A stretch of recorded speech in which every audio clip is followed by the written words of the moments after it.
Hey now, good Monday afternoon. Welcome to 580 Sports Talk. The NCAA bracket tournament has been released. 68 teams begin their quest this week to find who will be the national champion of college basketball, something we will find exactly 3 weeks from today. We will cover the entirety of the bracket. We've also got plenty of NFL news to get to today. Free agency abounds.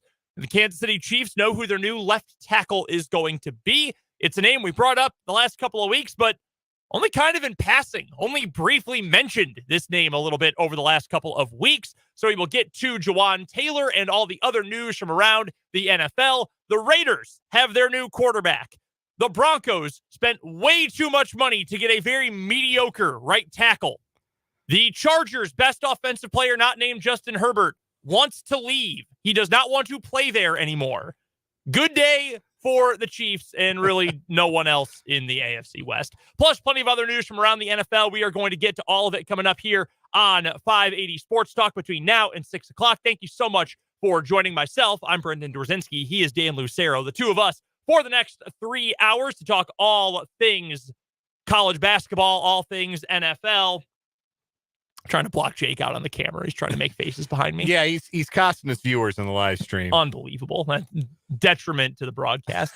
But on a serious note, thank you so much for stopping by. We'd love for you to be a part of the show, either on our text line, 785-272-9429, or in the comment section on YouTube. Sports on 580 WIBW is the name of our channel. That is also where you can go find all of Dan's recaps from the Big 12 tournament this past week, and where you'll be able to find all of our video content from Des Moines. Coming up this week, KU is headed to Des Moines. We are headed up there. We'll be doing the show from Des Moines on Wednesday, Thursday, Friday this week. Thursday will be a little bit weird because KU plays in the early part of the afternoon. It'll overlap with the start of the show, but we'll figure it out. We'll get you coverage nonetheless. We'll do the show live on Friday from the Wells Fargo Arena as well. Coverage of the games on Thursday and Saturday.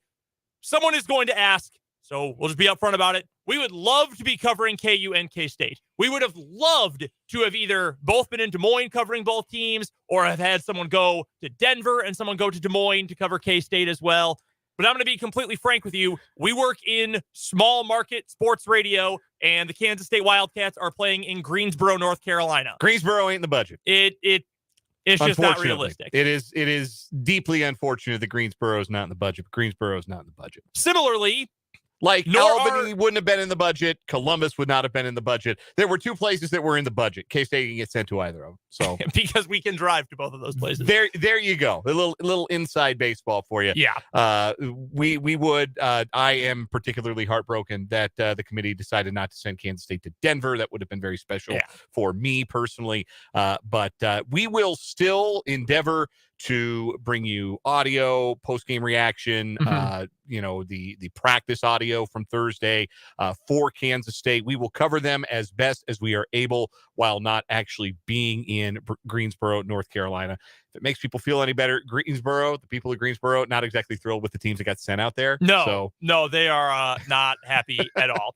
Everyone's thrilled. Similarly, Madison Square Garden and whichever of the 900 arenas in Vegas are getting the West Regional. Also not exactly in the Sports on 580 rainy day fund right now. So we're going to give you as much good coverage as we can of both of our teams as long as they're in, whether we're there or not. But we are excited to be at Des Moines in Des Moines at the Wells Fargo Arena coming up this week for KU in the opening rounds of the NCAA tournament. And very thrilled to bring you coverage of the Road to a Championship presented by our friends at Lewis Toyota in Topeka, located at I-470, and Fairlawn, buy local, buy Lewis. Very excited. Appreciate our good friends at Lewis Toyota for being along the road to a championship with us. And they're going to be bringing us coverage throughout the weeks. We appreciate them being a part of this ride with us. Again, we've got a lot to get to on the show. We'll get to NFL later on. The Chiefs know who their next left tackle is going to be. Some major names are on the move around the NFL. Aaron Rodgers, by 6 o'clock today, is probably going to end up getting traded. So you're watching the YouTube, so you can you can see that. How that unfolds. If you're not on the YouTube and you hear a thud, that'll be Brendan's forehead hitting the table. Yeah, that'll be my entire body going limp and crashing to the ground when it eventually happens. It's that or he's in what do you call it? sugar shock. Yeah. Diabetic shock. Yeah. Insulin shock. Look, like it's for the best. It's going to happen. Jordan Love's going to play for the Packers next year. That's fine. Like I'm fine with that. You're at stage 5. Yeah, like in large part. I'm totally content with that. It's just like your favorite player leaves. It's sad. Like it's not good. Like everyone has experienced that at some point. Yeah. Well, unless your favorite player was Patrick Mahomes, in which case you're probably fine for the next decade plus. But we're going to start today with the NCAA tournament. We have finally reached the point, the best part of the year, the best event on the sports calendar, the NCAA tournament. The bracket was released yesterday. Let's start with KU here. We'll get to matchups and upsets and favorite picks and Final Fours and all that coming up here as soon as we can. But we're going to start with our 2 local teams, and I think most importantly, we start with KU. Because most people, I think it's fair to say, expected Kansas was going to, if not be the number 1 overall seed, they were going to be the 2nd overall seed, number 2 of 68, and we're going to get more of a geographic preference in terms of where they ended up for their regional. We knew they were going to Des Moines. We've known for 3 weeks now, if not longer, they were going to end up in Des Moines for the first weekend. Great, easy travel, all that. If they had been one of the top 2 seeds, though, with the other one being Alabama in all likelihood, they would have ended up in Kansas City in the Midwest Regional. They're playing 40 minutes from home, about as good of a, 80% of the KU alumni base is from Overland Park anyway. Like, it would have been a perfect scenario.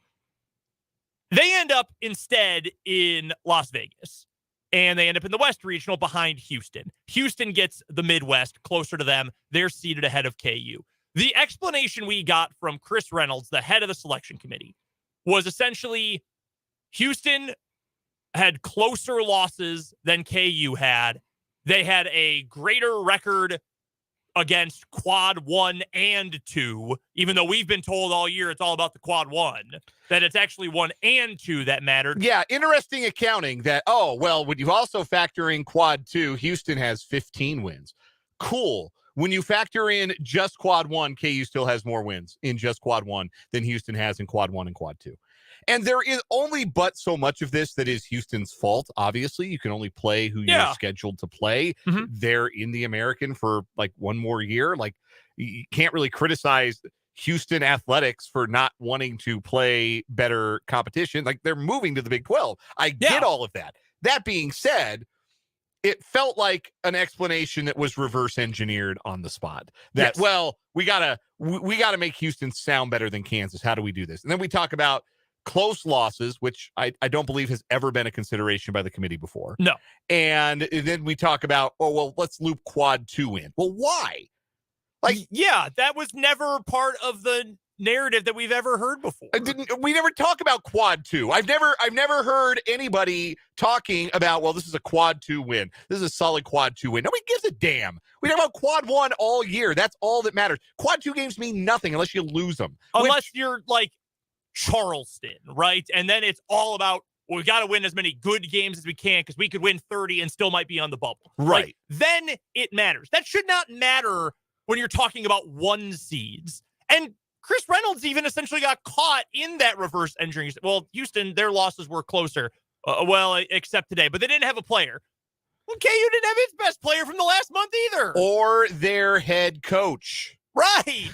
Which, that kind of matters too. And then they brought up the health of Bill Self. Like, the situation with Bill Self. The team announced that he was going to be back. Norm Roberts even said yesterday, I know this was after the selection show, he said, he's already working. He's like, we're doing a full thing of work, and he's going to be back at practice tomorrow. Like, look, the other argument here, and in entire fairness, is don't get your ass kicked by Texas twice in 8 days. And you know what? That's entirely fine. KU got their brains beaten in twice in a row by Texas. Mm-hmm. Fine. Entirely okay. And I'm not, I'm not mad at Houston about this, but come on. And if Texas weren't a, top 8 seed in this tournament, if they were just, middle of the pack Big 12 team that had KU's number that severely, Texas is one of the 6 or 7 best teams in the nation. Yes, easily. And took them down at home and then, again, beat them. And I know Texas didn't have Timmy Allen in the NCAA tournament. And that's not nothing. Timmy Allen's a good player, good scorer for them. Mm-hmm. But, they replaced his minutes with Sir'Jabari Rice, who would start for most teams. Didn't he win 6th man of the year in the Big 12? and KU replaced Kevin McCullough's minutes with Joseph Yesufu. Like, there was no like-for-like replacement that KU could make for their missing guy. And also, the coach was in the hospital watching these games. Like, I just... And should you have lost those games? No. That is unfortunate for Kansas, and that's going to be the ultimate, that's what would have gotten you to where you wanted to go. Win all your games, you get to go wherever you want. Like, I understand that that's part of the argument, but... Another counterpoint, though, Houston lost to Temple. Temple had a lower net ranking than Youngstown State this year in the garbage Horizon League. That's where Youngstown State plays. They were ranked lower than Cal State Fullerton and UMass Lowell. Those are teams that were ranked higher than Temple this year. Houston lost to them and scored 55 points. And that is disqualifying. You want to talk about getting your brains beat in. Like, I know Houston, they lost by 10 yesterday without Marcus Sasser, who's probably their best player. Number one, we sure Sasser's going to play in the NCAA tournament. Number two, if you watch that game, it wasn't as close as the final score would indicate. Memphis was up 20 on those dudes at one point. So it's just, there doesn't seem to be any ideological consistency with what matters and what doesn't from one seeding decision to the next. And this one happened to cost Kansas a chance to play nice and close to home. And if it sounds like we're taking it personally because we don't get to drive the hour to watch them in the regionals if they get that far, then maybe we are a little bit. We'll hand up. I'll cop to that a little bit. But it's frustrating, and it feels unnecessary. And you got a lot of really smart people with no dog in the fight, saying Kansas ought to be the number one seed in this whole thing. They got more quad one wins than anybody in the country. They won the regular season, the best league in college basketball, the deepest and toughest league in college basketball. That ought to count for a little more than Houston going 31-3 against like various YMCAs across the Southeast United States. It should also probably get you a little bit more than literally the hardest road to a Final Four for a one seed in the history of the tournament, or at least since 2002, when Ken Pom started keeping track of such things. KU is the number one seed in the West Regional, and according to Ken Pom, is the fourth best team. That is outrageous. This is an all-time group of death. Now, I want to say, if you, and Norm Roberts said this, and this is the mantra that they teach their players in that program. You don't apologize for getting a one seed. You're never going to be upset about getting a one seed. And if you think you are the best, then you think you can beat anyone. And if KU wants to be a national championship team, then it should believe, yes, we are good enough to beat UConn. We are good enough to beat Gonzaga. We are good enough to beat UCLA or St. Mary's or whoever else. That is absolutely 1,000,000% true. At the same time, it sucks that those teams are in this bracket. So, yeah, this is what Kansas is staring down in the West region. You got an 8-9 matchup of two teams that at their best were probably played like top four seeds this year, like the preseason runner-up pick in the SEC in Arkansas. And Illinois, I think, was picked second or third preseason in the Big Ten. Like, super talented teams that underperformed, but like a lot of talent on those rosters. That's to get to the Sweet 16. We're assuming Kansas is going to handle Howard. All due respect to Howard. Kansas is going to handle Howard. St. Mary's and Gonzaga, you have the two best mid-major teams in the entire country. Wild they put them in the same region, by the way. A UConn team that reached the number one ranking at one point this season. That's your 4 seed. UCLA, who's probably the best of the 2 seeds. Now, UCLA is dealing with some injuries. Yep. And don't have their best defensive player. Yes, Jalen Clark, their best defensive player, is out. Adam Bona hurt his shoulder in the Pac-12 tournament. There's some confusion on whether or not he's going to be available. That could be costly. You've also got, as your 6th seed, a team that beat them in the regular season in TCU. Like, this is no joke. If Kansas reaches Houston and reaches the Final Four, they will certainly have earned it. They will certainly have earned it. They will have had to win some very difficult games on their way there. But you said exactly right. If you're good enough to make it to the Final Four, you're good enough to beat all those teams anyhow. Yeah, I mean, the way it shakes out in terms of quality of teams, second weekend is a win this year. Like, you end up in the Sweet 16, that's a good year and a good run through this tournament, given the kind of opponents they have to face. Now, at their best, is Kansas good enough to make it to the Final Four? Yes. Yeah. Yes, they absolutely are. The problem is when they're not at their best, things have gotten ugly. 5 losses this year by 14 or more points. If that was always known to be a justification, fine. We just didn't know until yesterday at 5:30 that was a justification. And all those games, including the Big 12 championship game, have a couple of very obvious commonalities. One is nobody made shots, and number two, Jawaan Harris didn't play well. Yeah. And so that's what you kind of have to look at in this bracket is, do these teams have the backcourt pieces or the defensive pieces to make Jawaan Harris not play well? I don't think that's the case for Gonzaga in particular. I don't think. I mean, UConn's point guards put up a couple of triple doubles, but I don't think he's the guy who's going to make Jawaan Harris play bad. I don't think Arkansas or Illinois has the point guard to make Jawaan Harris play bad. And I wonder about UCLA missing their best wing defender. Did they have the pieces defensively? They got a veteran point guard in Tiger Campbell who's been to a Final Four, but is that the guy who's going to make Jawaan Harris play bad? That's really my great concern. We'll talk more about the Big 12 tournament and kind of put a wrap on that later on in the show. But the grand concern for Kansas is, if you make Jawaan Harris play bad, Kansas is bad. And he was bad in both of those games against Texas. Texas has some veteran guards who bulldogged him into some bad games. If that happens again to Jawaan Harris, whether that's round 2, Sweet 16, Elite 8, Final Four, whenever, that's when Kansas goes home, is when he doesn't play well. But I don't look on paper and see a matchup where I say, boy, I am really worried about Kansas's offense's ability to function, because that's how you beat them. Yeah, I would agree with everything you said right there. The one matchup that stands out, because you want to get to the second weekend. You get knocked out on the first weekend, that's an obvious letdown no matter what. I hope Illinois beats Arkansas. And I know you got to be careful with what you wish for, and I know Illinois fans want that matchup too, because they want Bill Self's head on a platter. Illinois is so mentally soft. They are the softest team in the country. I want to watch Kevin McCullough bully TJ Shannon for 40 minutes so badly. So damn badly. That is the number one matchup I want to see. Well, let's get to K-State. They are in the East Regional, so if they get to the second weekend, they're headed to New York. They get Montana State in the first round. They should beat Montana win. State. Montana State is really good at getting to the free throw line. Yeah. Like, that's kind of their thing. And we have seen Kansas get into some foul trouble at times this year. But also, this is the NCAA tournament. We all know it gets officiated a little bit differently, a little bit more loosely, not calling as many touch fouls in all likelihood. So if the grand plan for Montana State is we're just going to shoot 30 free throws in this game and that's how we're going to beat Kansas State, I don't think that's going to happen. I think Kansas State should feel pretty good about getting to the second round, where they will play either Kentucky or Providence. So let's get there. K-State does not exactly have a cakewalk either matchup-wise here in this tournament. Getting 6 seed Kentucky possibly in the second round, that's not great. That's not a great matchup for K-State. Everybody looks at it and immediately you jump to, well, Kentucky has Oscar Tshiebwe and Kansas State doesn't have a guy that matches up on paper with Oscar Tshiebwe. And yeah, that's the problem. But here's the thing. Kentucky's a 6 seed for a reason. And here's the other thing about Oscar Tshiebwe.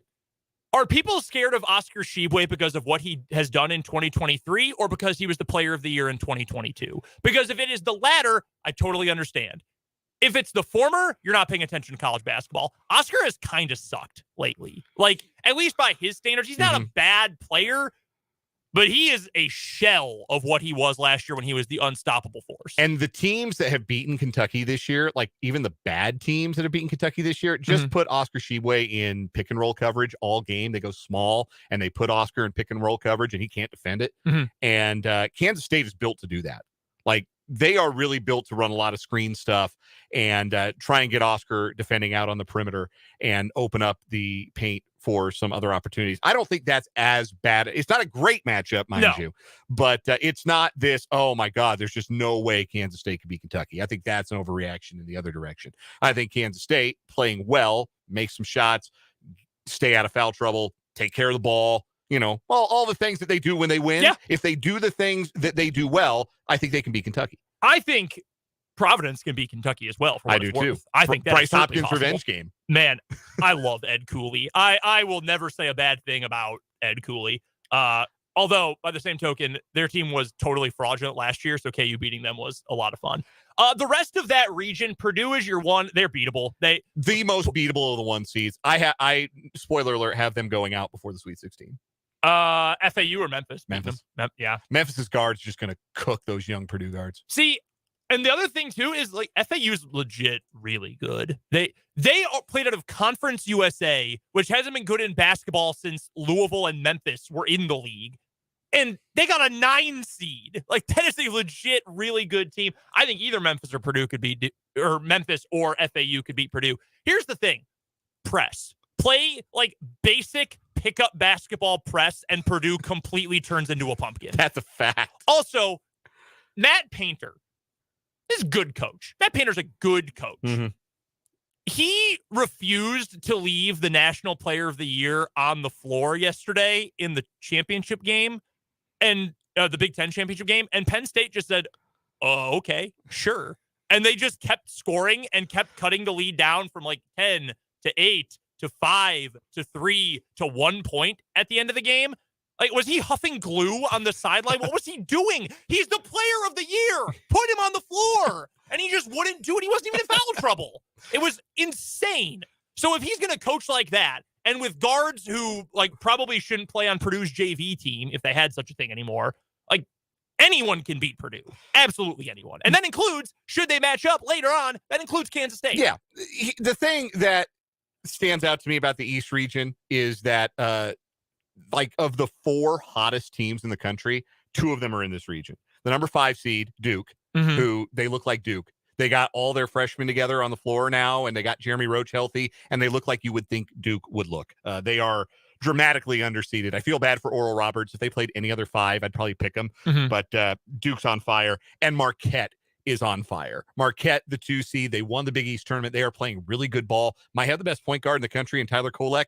And one thing they do really, really well, because it is a Shaka Smart team after all, they force a ton of turnovers, which would make it not a very appealing Sweet 16 matchup for Kansas State. Obviously, both teams would have to get that far, but that is a hurdle that Kansas State would have to overcome. You've got as talented a team as anybody in the country in Kentucky, possibly in the second round, and then later on down the road, 2 of the hottest teams in the country you could run into on your way to the Final Four. So, yeah, that's a tough region, even if it is the softest 1 seed.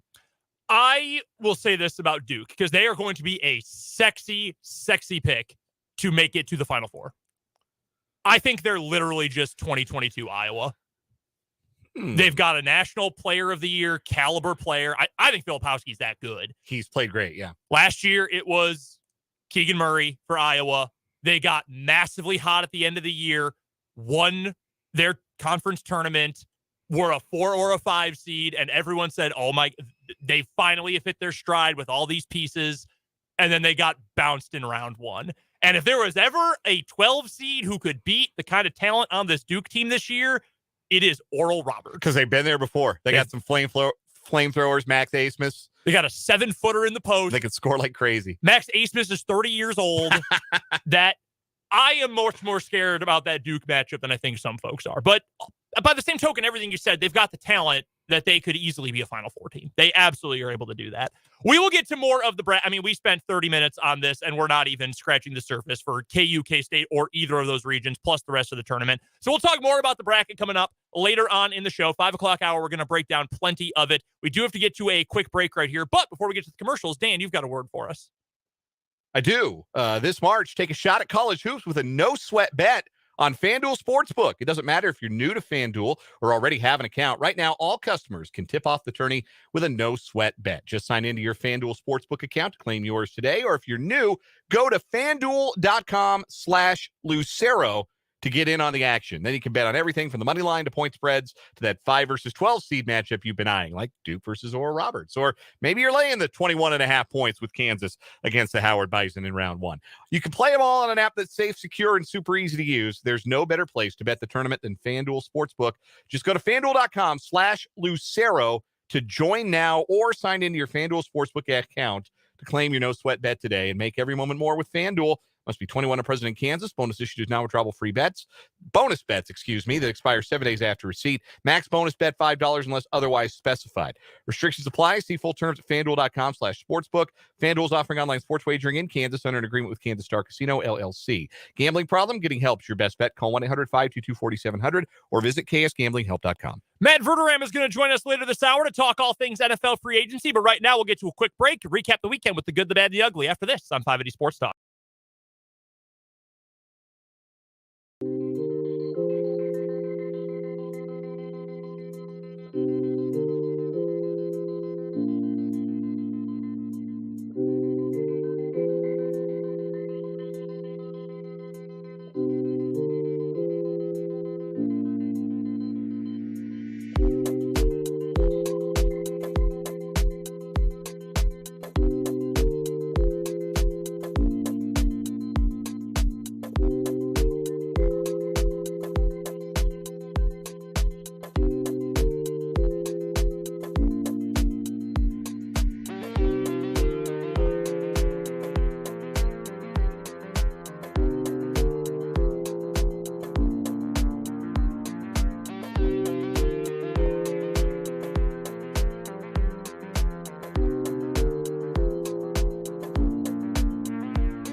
Time to recap the weekend with the good, the bad, and the ugly on 580 Sports Talk. Matt Verderame will join us in just a minute to talk all things NFL. So let's get through this real quick. Dan, you're first. What's your good? Now, I'll say that my good for the weekend was another successful state basketball tournament in the state of Kansas.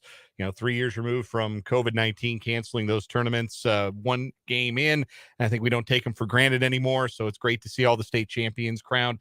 Thanks to the listener from the 785 who texted into the text line saying shout out to us on our play-by-play coverage of high school basketball. We certainly appreciate that.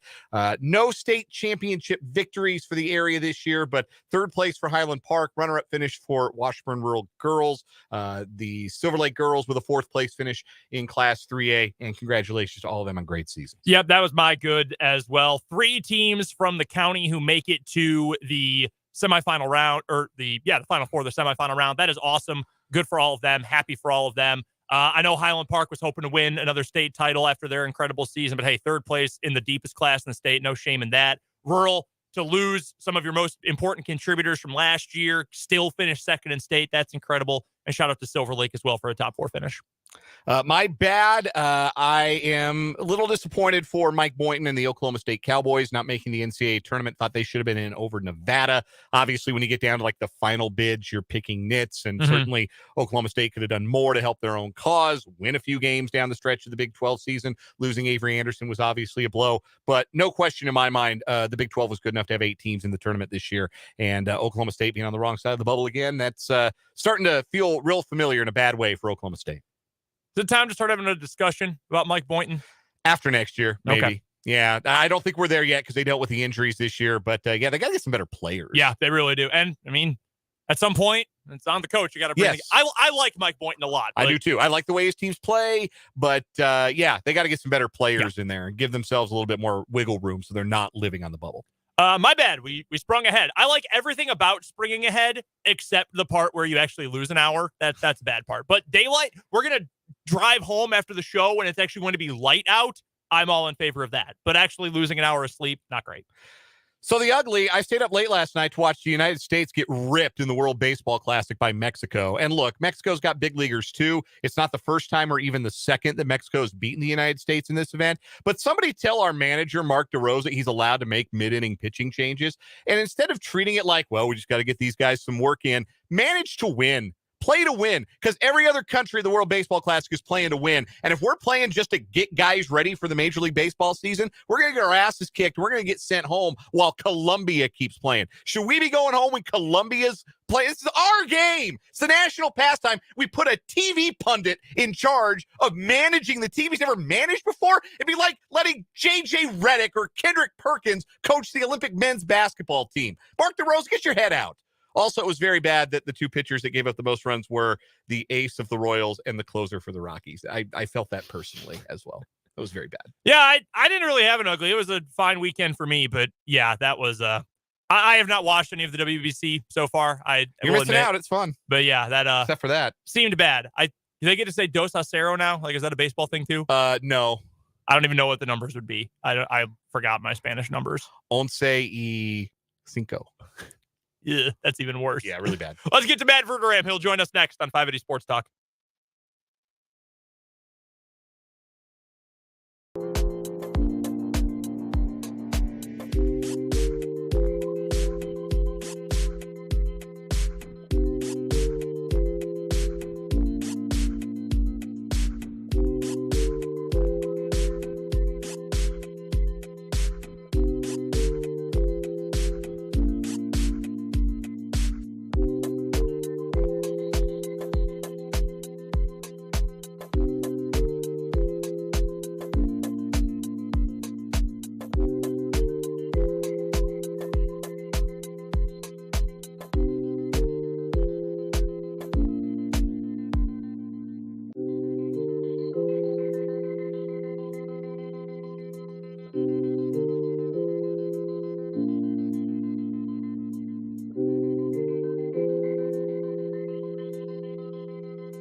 On one of the busiest days of the NFL year, we welcome in our good friend Matt Verderame from Sports Illustrated, national NFL writer. You can find him on Twitter at Matt Verderame. And Matt, let's jump right on into it. And let's start with the Kansas City Chiefs. It sounds like they've got their new left tackle in Jawaan Taylor. How long was this move in the works, as far as you're aware? We were hypothesizing on the show when we found out Orlando Brown wasn't going to get tagged that, hey, this must mean that Brett Veach has something in the works. How long have they been targeting Jawaan Taylor? I think it's reasonable to say that this has been, in all likelihood, in the works for weeks. I mean, a deal of that magnitude doesn't come together in 5 minutes. So this probably dates back to Indianapolis. It probably even maybe predates it a little bit. But look, the reality is the Chiefs did not want to go a certain amount of money above for Orlando Brown. I mean, they just were not going to do it. They showed that last year. They really showed it this year, and they wouldn't even tag him for $20 million. So they did not want to go into 23, 24, $25 million a year.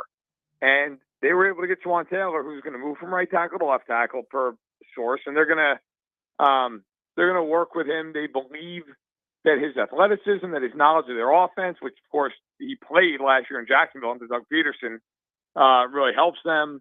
And so, look, ultimately they're confident that it's a move that'll work, even though he's got to switch sides, and that allowed them to let Orlando Brown leave.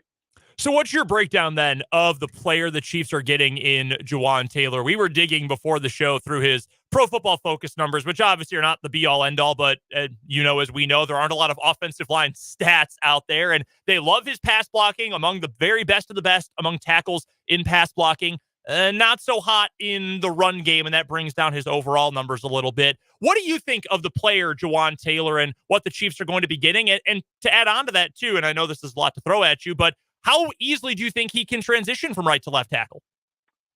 Well, look, I mean, he played left tackle in college, at Florida. He was moved to right tackle by Jacksonville, but already had Cam Robinson. He was projected to be a late first-round pick. He went in the early second. He is very athletic, can move. He's got he's a different type of tackle than Brown. Brown is a big, mauler, but not the quickest feet. Taylor has much better feet. He's not quite as powerful as Brown. So, look, I think that's part of the appeal for the Chiefs is you're right. I mean, his pass blocking is better than his run blocking. Brown is probably the other way around. And if you're the Chiefs, what do you care more about? You care more about being able to pass block, especially at tackle, especially at left tackle. So I think for Kansas City, that was a big part of the motivation here. As far as how easy of a switch is it, every guy's different. It's going to be a little bit of an adjustment. I mean, everything you do is backwards, right? So there's going to be some adjusting there. The good news is he knows that coming in. He's willing to do it. He played left tackle in college. It's like he's never played over there. But there's an adjustment. And let's face this too. With Mahomes, it's an even bigger adjustment because Mahomes plays differently than most quarterbacks. He's not just going to take a 5-step drop and stand there. So there's a little bit of cohesion that has to go on. They've got all offseason to work on it.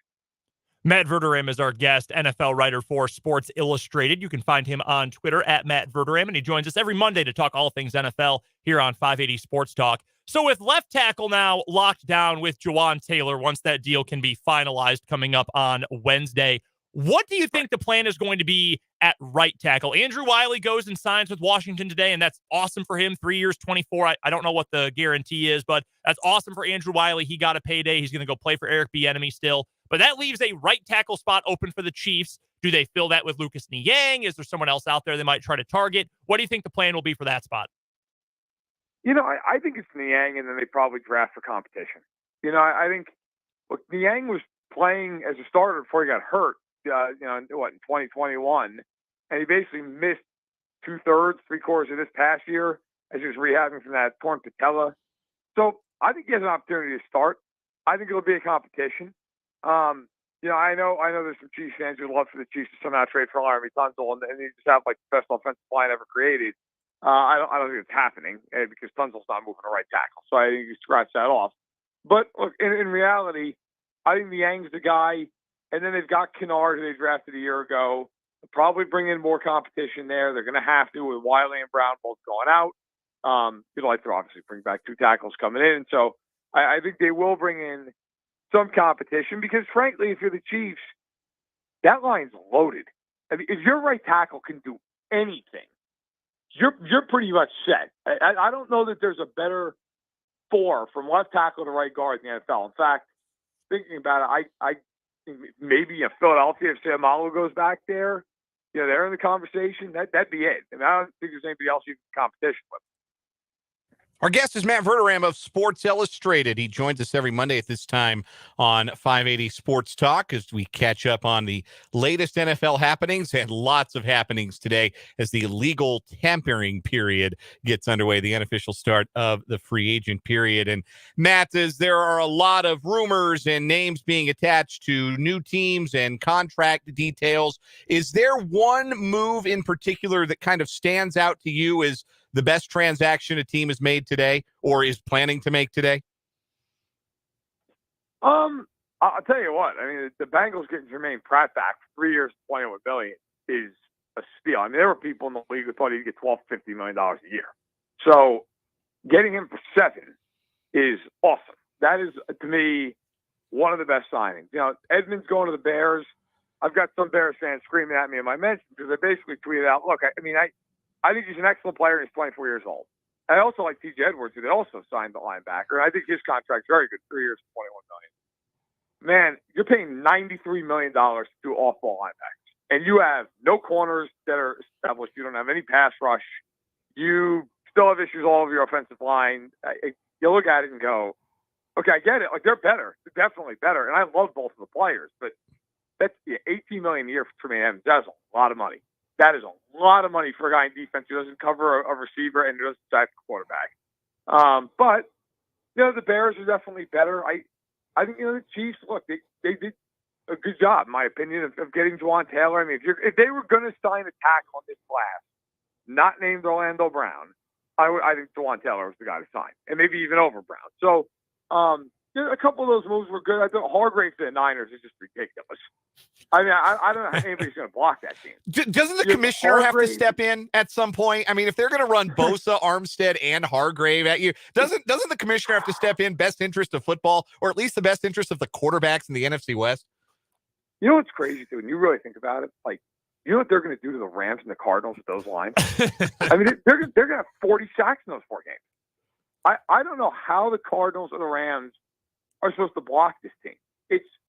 And Seattle, by the way, has got their own problems up front. But, I mean, the other two specifically, if the 49ers get anything out of their quarterbacks, they're the best team in the NFC, along with Philadelphia. And that was through this year. And now you've added another guy in Hargrave up front. And the Eagles are losing a lot of guys. We'll see if they can bring back a few of them. But they're the team that has the most key free agents. The Niners, man, if they get anything, if they just get average quarterback play, they're a top 3 team in the NFL, no question. Speaking of quarterbacks, the Las Vegas Raiders appear to be ready to bring in Jimmy Garoppolo. Reports are it will be a 3-year deal to reunite Garoppolo with Josh McDaniels in Las Vegas. Is this just a lateral move at quarterback for the Raiders, or am I being unfair to Garoppolo, or am I being unfair to Derek Carr? So it depends on how you view it. If you're talking about purely just who's the better quarterback, Carr's a better quarterback. Carr's a better player.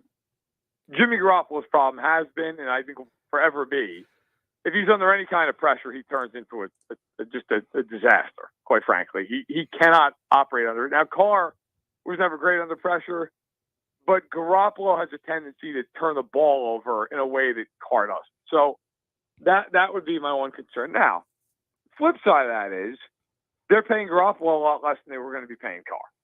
So when you factor in how much money they're saving, you could argue that this is the better scenario. My argument would be it doesn't matter because neither one of those quarterbacks are doing anything in the AFC. They're just not. I mean, I respect Garoppolo as a veteran who can come in and kind of patchwork that thing. First of all, he's hurt all the time. I mean, he's only played more than 10 games in a season twice in his entire career. And he's 31 years old. The other side of it is he's fine.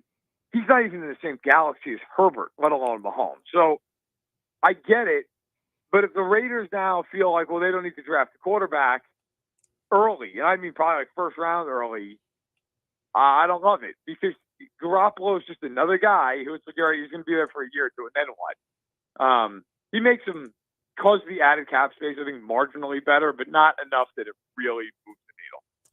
The Denver Broncos are active early in the process as well, looking like they're going to hand out close to $80 million guaranteed to a couple of offensive linemen, Ben Powers, previously of the Ravens, and Mike McGlinchey, previously of the 49ers, to man left guard and right tackle, respectively. Good investments by the Broncos?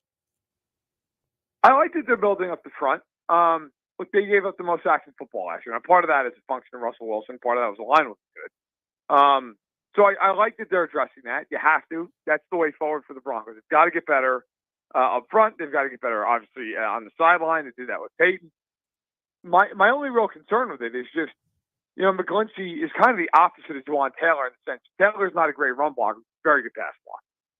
McGlinchey's the polar opposite of that. McGlinchey's a power run blocker, but he's not a very good pass protector. And if you're going to go into that division with all those pass rushers, and you're going to have a quarterback who at this point in his career is not the most mobile guy in the world, that's a little bit of a concern for me. I think McGlinchey's a good player. I think, in fact, at times I think he'd be a very good player, but he's much more of a run-first type of tackle, which was great in San Francisco because that's how they play. In Denver, with Peyton, they're not going to play like that. I mean, they're going to be a team that they're going to want to throw the ball and spread you out a little bit. But I do like the investments up front for Denver. I do think that's where they had to start because that line last year was a train wreck. The downside is they're losing Dalton Reisner, who's a good player.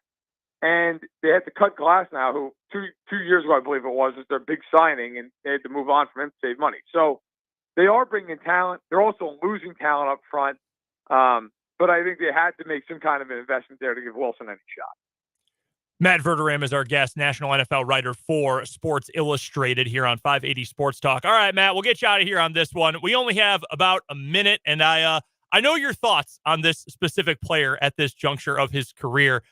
Do you expect that Aaron Rodgers, at some point today, tomorrow, whenever, is indeed going to get traded? I know the scuttlebutt now is, well, no one still knows if he's retiring or getting traded. He's not going back to the Packers. That has been made pretty much apparently clear at this point. Do you think within the next 24-ish hours the deal will get done with the Jets? I'm going to be really honest. I have no idea at this point. And anybody who says they do is a liar. I don't know. I don't even pretend to climb inside Aaron Rodgers' head.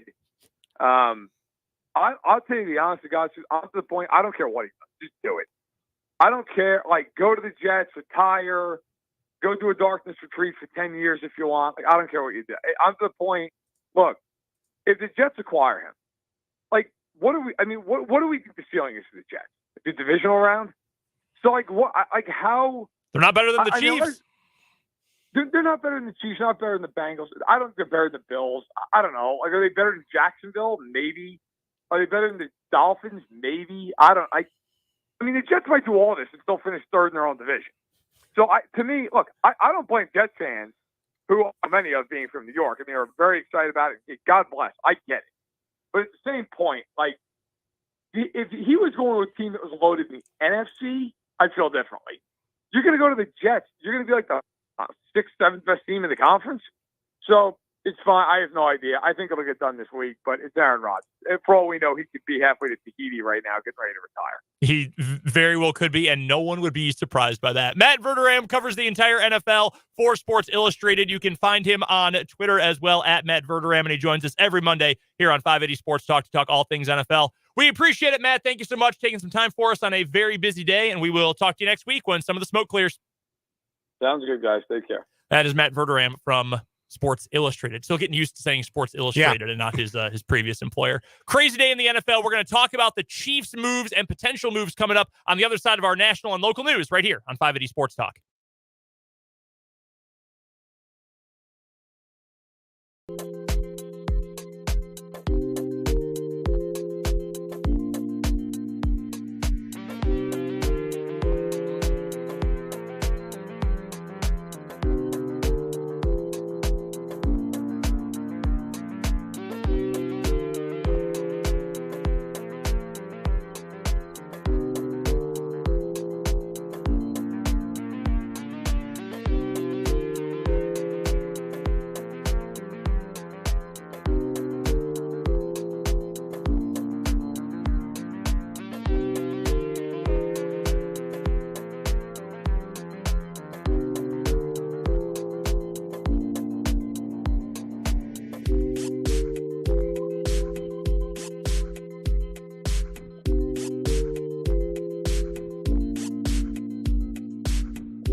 Hey now, 4 o'clock hour of 580 Sports Talk coming your way. I'm Brendan Dworzynski. He is Dan Lucero. We're with you until 6 o'clock today. Thank you so much for stopping by. We appreciate you today and every day being a part of 580 Sports Talk.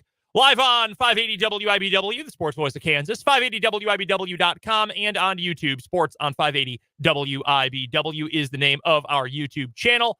The brackets came out yesterday for the NCAA tournament.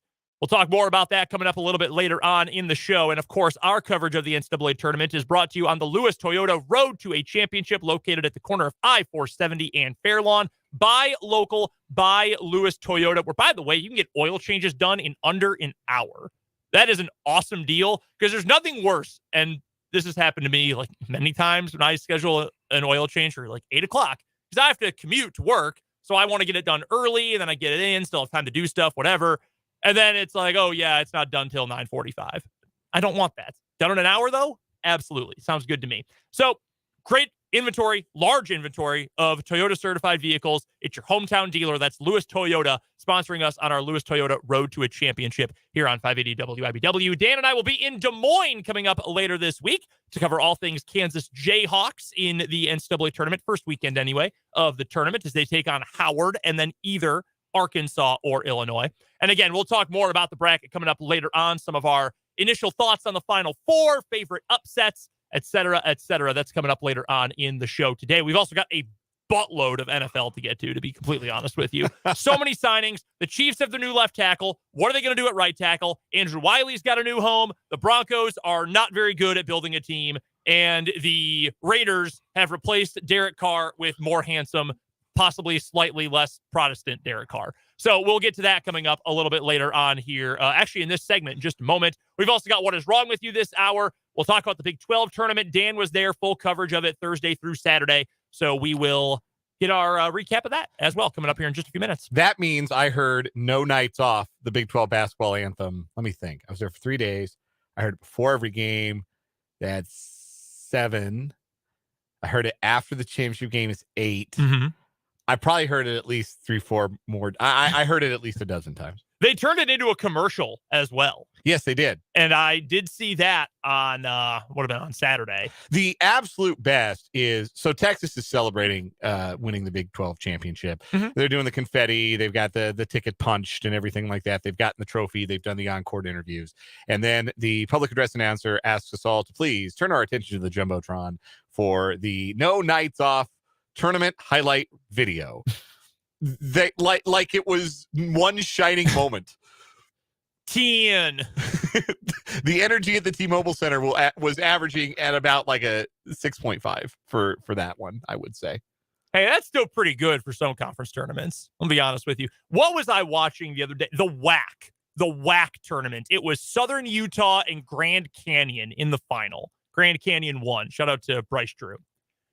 There were maybe 500 people in whichever Las Vegas arena they were in. Lower bowl sections completely empty. There were more people at White Auditorium for Highland Park in the third place game of the 5A tournament on Saturday than there were at the WAC championship on Saturday night. Were they at the Orleans Arena or? I have no idea which one. There are like 6 different tournaments in Vegas. At some point, there's diminishing returns here. They're playing at that indoor soccer field where I called a professional game at in Greater Las Vegas back in 2013. They also have a T-Mobile arena. Yes. T-Mobile Center. That's T-Mobile Arena. It is arena there? Okay. That's the difference. Yeah. T-Mobile Arena, I think. I could be completely making this up. Okay. We're getting super off track here, but I don't know if you've picked up on this, but there are so many arenas that have overlapping sponsors. Like T-Mobile now has a ballpark, multiple different basketball stadiums or indoor arenas. Jersey Mike's, I'm pretty sure, had an on-court logo at about 16 different conference tournaments. They were everywhere. Someone tweeted about this and said, how does Jersey Mike's have all this money? They got Danny DeVito money. I guess that's true. Danny DeVito don't come cheap. No. Did you see their new ad where they're doing Eye of the Tiger with Danny DeVito making sandwiches? It's very funny. Anyway, we will get to more on the NCAA tournament coming up in just a little bit and Big 12 tournament as well. Big day in the NFL. Kansas City Chiefs. They have their new left tackle. It is Jawaan Taylor, formerly of the Jacksonville Jaguars. 4 years, $80 million total value, $60 million guaranteed. So 3-year deal, essentially. But, hey, he's only 25 years old. He's younger than Orlando Brown. We made the point about Orlando Brown for a year. Oh, my God, he's so young. He's so young. You can still extend him. He's so young, etc. Well, Jawaan Taylor is even younger. He played right tackle with the Jags, but played left tackle in college at Florida. I remember when he came out, he was expected to be a top 20 pick in the first round, ended up sliding to the early part of the second round. And he's been good. He's been a good offensive tackle in the NFL.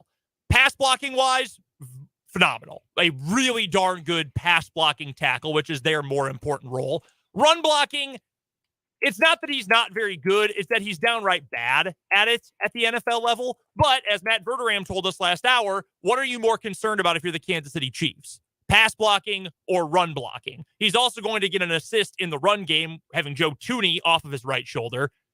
I like this for the Chiefs. And we knew going into the start of free agency today, the legal tampering period, if there's any dumber name for anything in all of sports than legal tampering, we knew Veach had something cooking. We knew there was something in the pipeline they wanted to accomplish for really both their tackle spots, with both Wiley and Brown being free agents. Something had to be in the works. I think this is a pretty good plan. You know that I was in the camp of just re-sign Orlando Brown. I don't necessarily know that Taylor is a better player, but if he's even the same caliber of player, you've got him longer term. He's younger. You've still got great pieces on the rest of the offensive line on the interior. Feels like a smart move to me. So my only trepidation here is that you are moving a player from right tackle to left tackle, and that is not an easy thing to do. That is not necessarily an easy switch. Right tackle responsibilities and left tackle responsibilities are very different. It is not as simple as just rearranging your depth chart on Madden or whatever it is. It's a different set of skills. It's a different set of responsibilities that Jawaan Taylor's going to have to learn on the fly as the blindside protector for the most valuable player in the National Football League. I would be lying if I said I did not have a little bit of trepidation about that. What eases my trepidation is that this is exactly essentially what the Chiefs did with Orlando Brown Jr. Orlando Brown Jr. was the right tackle in Baltimore, and he moved to left tackle his final year in Baltimore when Ronnie Stanley got hurt, and he filled in on the left side. So at least there was some film of him playing and having success at the left tackle spot in the NFL. But his position, for the most part, in his first 3 seasons, had been at right tackle. The Chiefs saw an ability to play left tackle, went out and traded for a player that was valued as a right tackle, viewed as a right tackle, and decided we're going to put this guy on the left side. And while they didn't get world-beating play, they got Pro Bowl caliber play out of Orlando Brown Jr., and they got a Super Bowl out of it. Yeah. Now, Orlando Brown Jr. wants that big left tackle money. And look, I hope he gets it for his personal sake. Good for him. It's life-changing money. Go get as big a bag as you possibly can. I will always root for NFL players to get the bag. Even if I don't think it's like a smart signing by a team, go get that bag. Yeah. But rather than pay top 5 left tackle money to Orlando Brown, they're going to pay top 1 right tackle money for Jawaan Taylor. The guarantee is the highest ever for a right tackle. Mm-hmm. Or it's either the guarantee or the average annual value, which is $20 million. Both. It might be both. That is the highest ever for a right tackle. But for a left tackle, it's a little bit more of a drop in the bucket. And now you're moving that player to left tackle with the fallback option of, if it doesn't work out at left tackle, you can always move him back to right tackle where he's played at a pretty high level. The other part of this that eases my concerns from the Chiefs' perspective, not just that they've done it before, that they have the infrastructure in place that did it with Orlando Brown Jr. Andy Heck still in the room as the offensive line coach. Andy Reid, whose background is in the offensive line, has managed this within the scheme of his offense. And that offensive scheme is very similar to what Jawaan Taylor was in this last season under Doug Peterson in Jacksonville, when Taylor had the best season by far of his young career. So if this is going to work, and there's no guarantee that it will, again, like I said, moving a guy from right tackle to left tackle, there is no nailed on guarantee of success. But if it's going to work, it's going to work with this player in this scheme on this team. Yep. And for those reasons, I think it's a thumbs up from the Chiefs' perspective. And two, it's not like this is a completely new thing for Taylor. He hasn't played left tackle as a pro, but he has played it before. That's what he did in college. He's done the footwork before. He's made that work before to the point where he was a top 40 pick in the NFL draft. So I'm not entirely worried about that, just like I wasn't entirely worried when the Chiefs got Orlando Brown, because he had played left tackle. He played left tackle very well for the Ravens when Ronnie Stanley got hurt, in fact, excuse me. So I think it's a good move. I think it's a good addition. I don't think there will be a drop-off in play. I don't know that Taylor is going to be, again, measuredly better than Orlando Brown. I do not think he will be worse, though. And we know that with that level of play, the Chiefs can have an offensive line that's good enough to win a Super Bowl, like you said. I think that Matt Verderame laid this out in hour one when we talked to Matt Verderame from Sports Illustrated, that they're different kinds of athletes, where Orlando Brown Jr. is probably stronger, but Jawaan Taylor is a little bit quicker. And I think in the modern NFL, I almost value the quickness of a left tackle more so than the strength of a left tackle. Like if you're saying, hey, this guy's quick more than he's strong, and this guy is strong more than he's quick, which one do you want to play left tackle? Which one do you want having to deal with all of the speed rushers that teams are trying to send after your $45 million quarterback? I'll take the fast one. Because if Orlando Brown Jr. had a weakness, it was at times dealing with that speed rush. He would let guys get outside of him too often, and that would at times limit Patrick Mahomes' ability to make some plays, force him to scramble and create outside the pocket, which, of course, not the worst thing in the world, because he's the best at that, because he's the best at everything.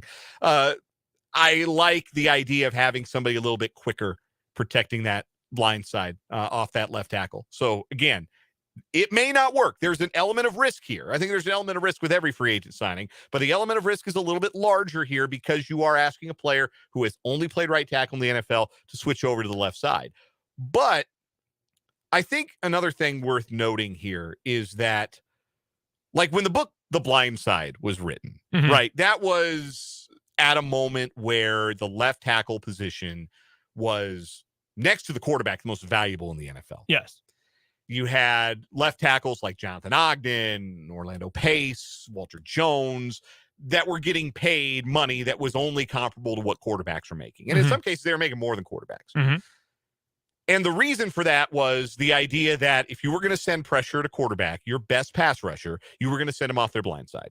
You were going to send them off of that left side of the offensive line against a right-handed quarterback. I don't think that is necessarily as rigid as it used to be. We see like the Nick Bosas and the Joey Bosas and the Khalil Macks of the world. They can come from anywhere on the line. They might come from the right side on one. They might come from the left side on the other. So the idea that you're not going to see the best pass rusher always on one side, I think limits the idea of, oh, we have to have a great left tackle specifically.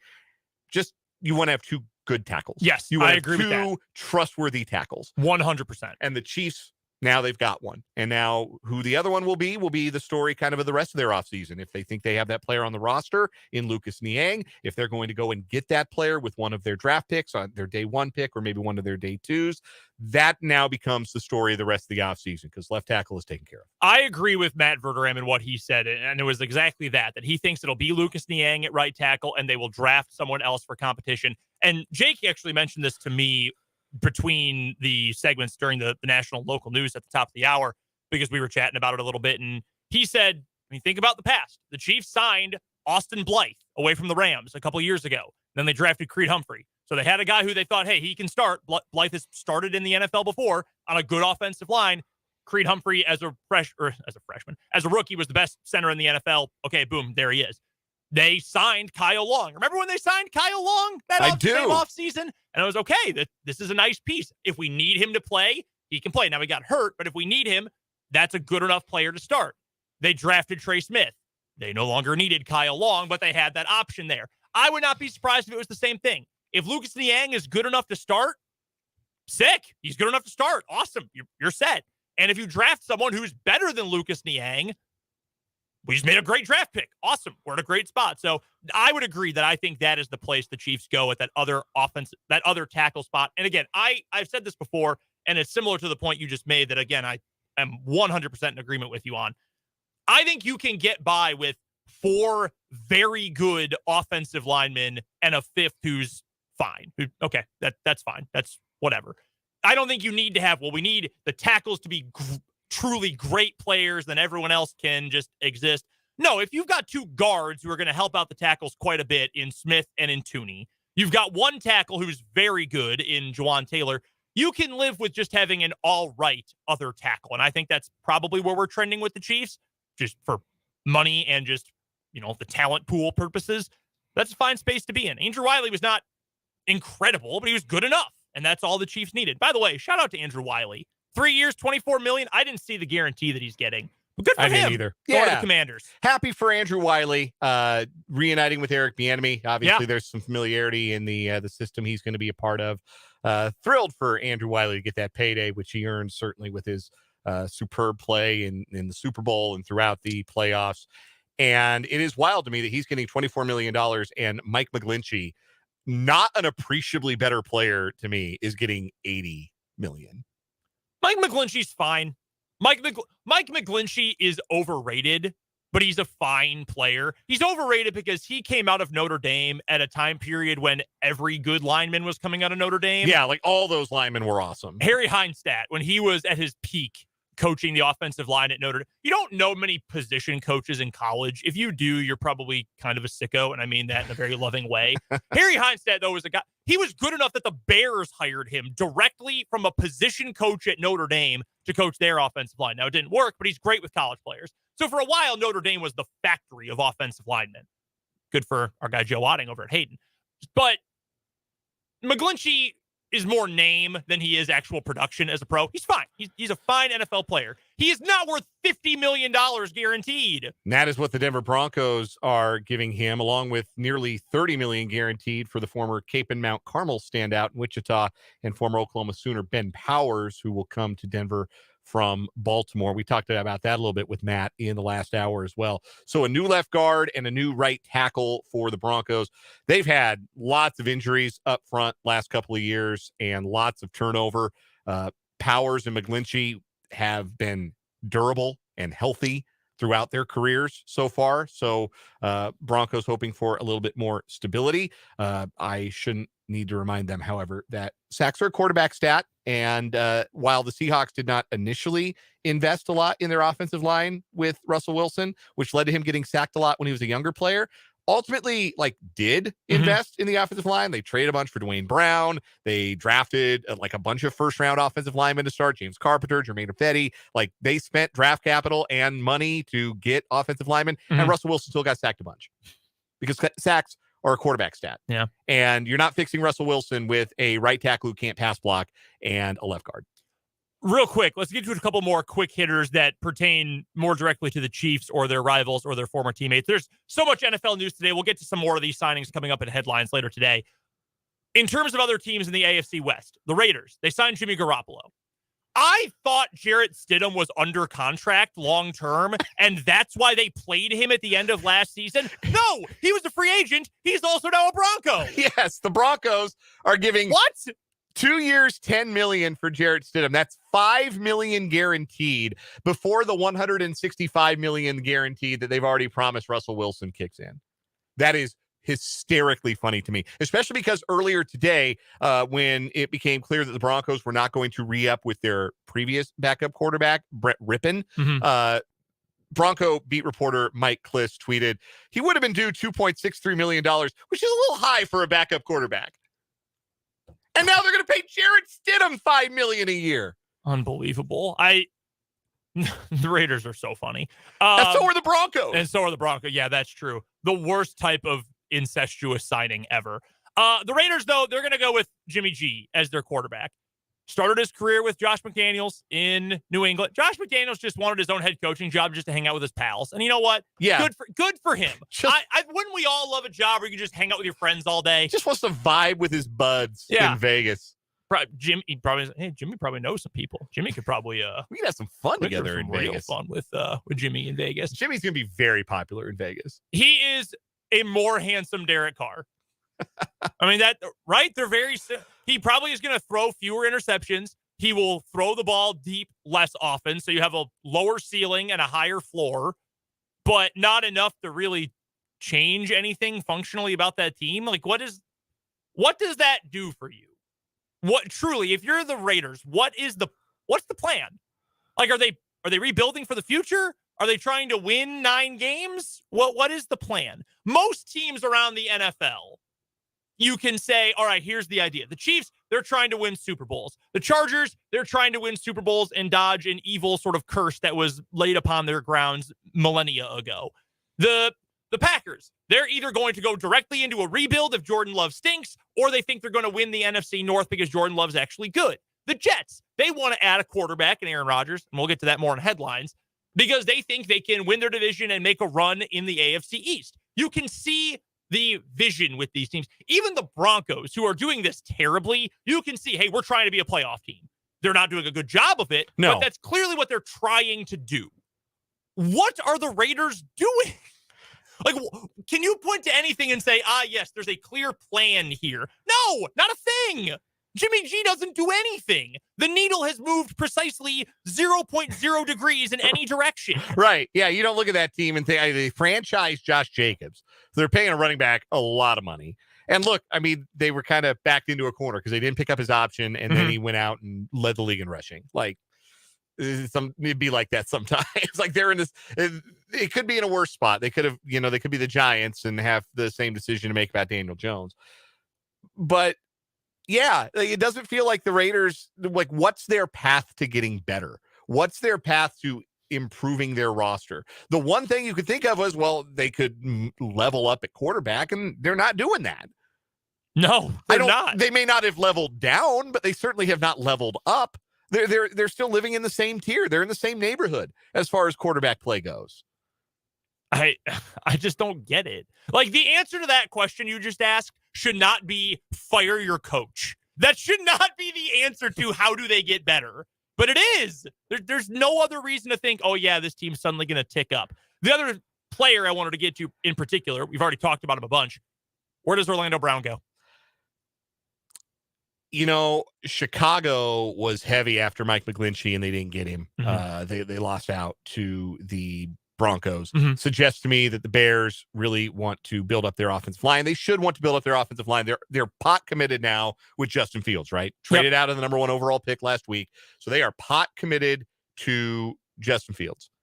It would only make sense to go get some Pro Bowl caliber offensive linemen to put in front of him. I think Orlando Brown Jr. in Chicago makes a lot of sense. Plus, because I agree with you, what did we just talk about earlier in this same segment about the type of offensive lineman and the type of player that Orlando Brown is? Maybe not as great of a pass blocker, but he's bigger. He's more of a mauler. He is a great run blocker. What are the Bears going to want to do a ton of? Running the ball. With David Montgomery and Khalil Herbert and Justin Fields. Seems like a pretty natural fit right there. We'll talk more NFL later on in the show. Right now, though, we need to get to a break. We'll get to our first What Is Wrong With You of the week next on 580 Sports Talk.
What is wrong with you for you? The New York Post just tweeted out a story about March Madness, and in their graphic on Twitter, it's a split picture of Zach Edey and Jacob Pullen, apparently unaware that Jacob Pullen graduated a decade ago. Long time ago. What? Like, K-State hasn't worn these uniforms in forever. But yeah, Zach Edey on one half, Jacob Pullen on the other. It's very funny. We do have two new stories to get to in What is Wrong with You for today. Had a really short week last week, but we've got a full week or nearly full week this week. I don't know whose turn it is to technically go first, so I'm just going to go. And I'm going to take us down to Florida, where we meet David Subel, or Subil, who is accused of going full Jameis Winston. No, not that way, but in terms of stealing crab. KIRO7 TV obtained charging documents on Sunday that show a Florida man, David Subel, pretending to be a Safeway representative who then sent fake purchase orders to a California seafood company. Prosecutors say he ordered hundreds of thousands of dollars worth of king crab and opilio crab in multiple orders.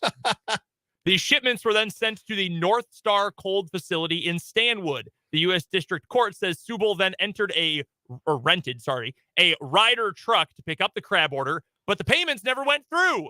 Quote, on or about January 3rd, a co-conspirator fraudulently represented himself as an employee from a national grocery corporation, placing an order for seafood and convinced Arctic Seafood to release $432,000 worth of Russian king crab from a facility located in Snohomish County in Washington. That was to David Subel and his associates. Snohomish County deputies tracked Subel down at a weigh station and found out he had sold some of the stolen seafood to another company in Florida. He tried to flee to Colombia and even bought a one-way plane ticket. I got the wrong Columbia here. Yeah, they spelled it like South Carolina. He was going to go hang out at where the University of Missouri is. Charges filed against him on March 3rd include conspiracy to commit interstate transportation of stolen property. These operations began around the end of January and went on through the end of February. It is not currently clear where Subel is. I assume jail. So yeah, this guy decided to come up with a big scheme to steal $432,000 worth of king crab legs. Man, 2023 is the year of the food scam, isn't it? Yeah. Winter in January, winter in February, and what is wrong with you? Wow. And now we got a guy stealing crab. The year of the food scam. That's so much crab. $432,000 worth of crab. You can trust me. I'm from Safeway. A Russian king crab, by the by. I'm going to look up how much one weighs. Because I want to know how many crab legs this is. 10 to 15 kilograms. So that does not help me one bit. Yeah, this is America. Take your metric system and shove it. How many pounds? Okay, 33 pounds. Wow, that is a big ass crab. 33 pounds. Oh my God. Okay, so 432. That's a lot of crab. I'm not going to do the math right now. It's a lot of crab. This guy tried to make away with it, but got caught, thankfully. It's so much. Anyhow, that crab now coming to its rightful place, a Red Lobster near you. Still believe it banned in the United States? Really? What? Russian king crab. So yeah, there was a ban on Russian seafood imports in March of 2022. I don't know if that has been undone. Maybe these were just in a storage facility and they've already been here. Perhaps. I don't know. Good question. Anyhow, not one that I'm capable of answering in it with any like swiftness or alacrity. So let's go ahead and move on to my What is Wrong with You today. We are going to Florida, Palm Beach, where a man accused of walking down the street naked told police he's from a different earth. Police arrested. I believe it. Police arrested 44-year-old Jason Smith on charges of indecent exposure, disorderly conduct, and resisting arrest. The ordeal began when an employee from Taboo called police on Wednesday to say a naked man had just walked past the restaurant on Worth Avenue in view of a number of customers. Man, that'll ruin a meal. When police arrived, bystanders quickly pointed out the man to officers. Yeah, I bet they did. Yeah, it's him. It's the guy with no clothes. Yeah, which one is he? Smith told police he didn't know where he left his clothes. Police said he refused to give his name or date of birth. Officers took him to police headquarters for questioning. Police said he continued to refuse to give his name. After giving a name, the man told police he didn't have a social security number or an ID card because he resided on a different Earth. He later told police he lived in West Palm Beach. Okay, so he wasn't lying. Yeah, he's correct. As many Florida stories as we've done on What Is Wrong With You, I think categorizing Florida as a different Earth is probably some truth to that. Yeah. So he remains at the Palm Beach County Jail until he has, beamed back to his home planet. I have to go now. My planet needs me. I love when we see mugshots, and I know not a visual medium, at least mostly not. We see these mugshots where guys just have these like smocks on because the police made them put on a shirt for the picture because either they had no clothes or their clothes had something vulgar on them. That's one of my favorite parts of these stories. So, yes, this guy clearly had no clothes. He's wearing the police-issued smock. It's a navy blue. All right, who gets the win for today? Man, we got to go with King Crab Thief, don't we? I think so. So much, almost $500K in crab legs. And at least with this one, like, we have the answer. Like, with the chicken wing lady from last month, we just had the hypothetical. Like, we had the question, we didn't have an answer. Like, what are you doing with all those chicken wings? And I know the answer is probably she's fencing the chicken wings, but like, we didn't have like concrete proof. At least with this guy, we know, yeah, that was the plan. I'm going to take these crab legs and I'm going to fence them. And then I'm going to fly to Colombia. Why Colombia? I don't know. I imagine there were also like drugs involved. That's could be. I mean, in terms of illicit activity, that's kind of what I associate with Colombia. Not entirely fair. Not entirely fair to Colombia. They do have the cocaine hippos out there. They also have Shakira. So, yeah, that's good for them. We need them to lose in the World Baseball Classic today. Are they in the same group as the U.S.? Yes. We need the Brits to do us a solid. Right now, leading Colombia 5-3 in the sixth. All right. I've done the math. I found out from the Washington Post in a story from 2006 that king crab, so this might be a little bit outdated, but at least at the time, Russian king crab went for about $12 a pound. So if you assume he was trying to get $432,000 worth of king crab, divided that by the cost per pound, and then divided that by the number of pounds in a single king crab, you can assume he was trying to steal approximately 1,091 crabs. Approximately. That's news you can use, folks. That is our winner for today, the King Crab Thief on What Is Wrong With You. Let's take a break. We'll come back and recap action from the Big 12 tournament. Dan was there all week. We'll talk about it next on 580 Sports Talk.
Brendan and Dan here with you on 580 Sports Talk on this Monday afternoon. Thanks so much for swinging by here on March 13th.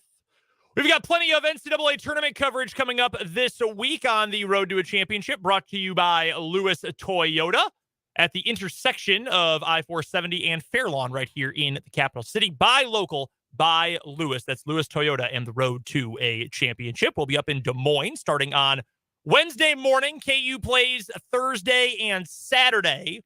K-State's Friday, Sunday. So we'll have coverage from opening day media for KU of obviously game one of their NCAA tournament run when they take on Howard coming up on Thursday. We'll, I assume, still be around on Friday for the getting ready for the second round. I imagine KU is going to beat Howard. Howard, fun fact for you, since January 3rd, I believe it is, shooting 41% from three as a team. That's pretty good. Yeah. It's among the very best in the country.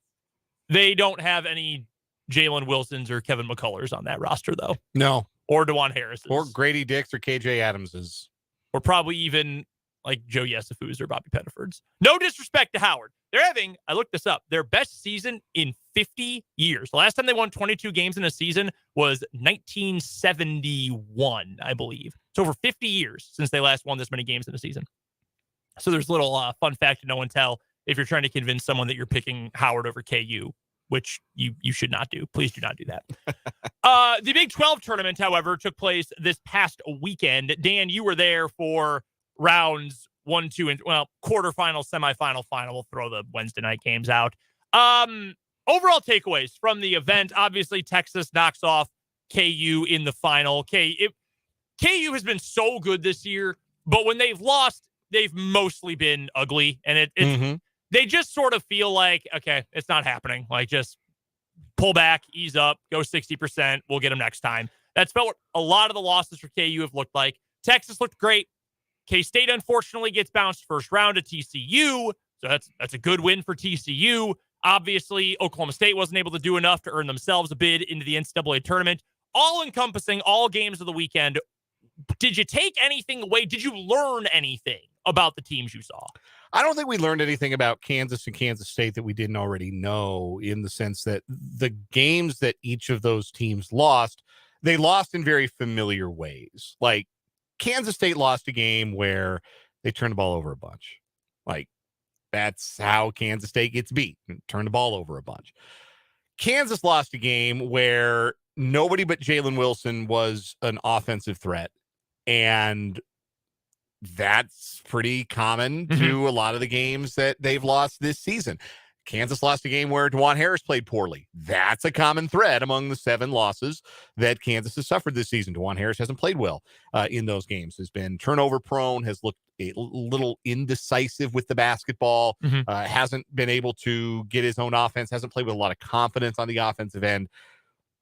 It's always curious when you see that happen, because when he's good, he's really good. I thought first 2 games, other than Jalen Wilson, he was KU's best player.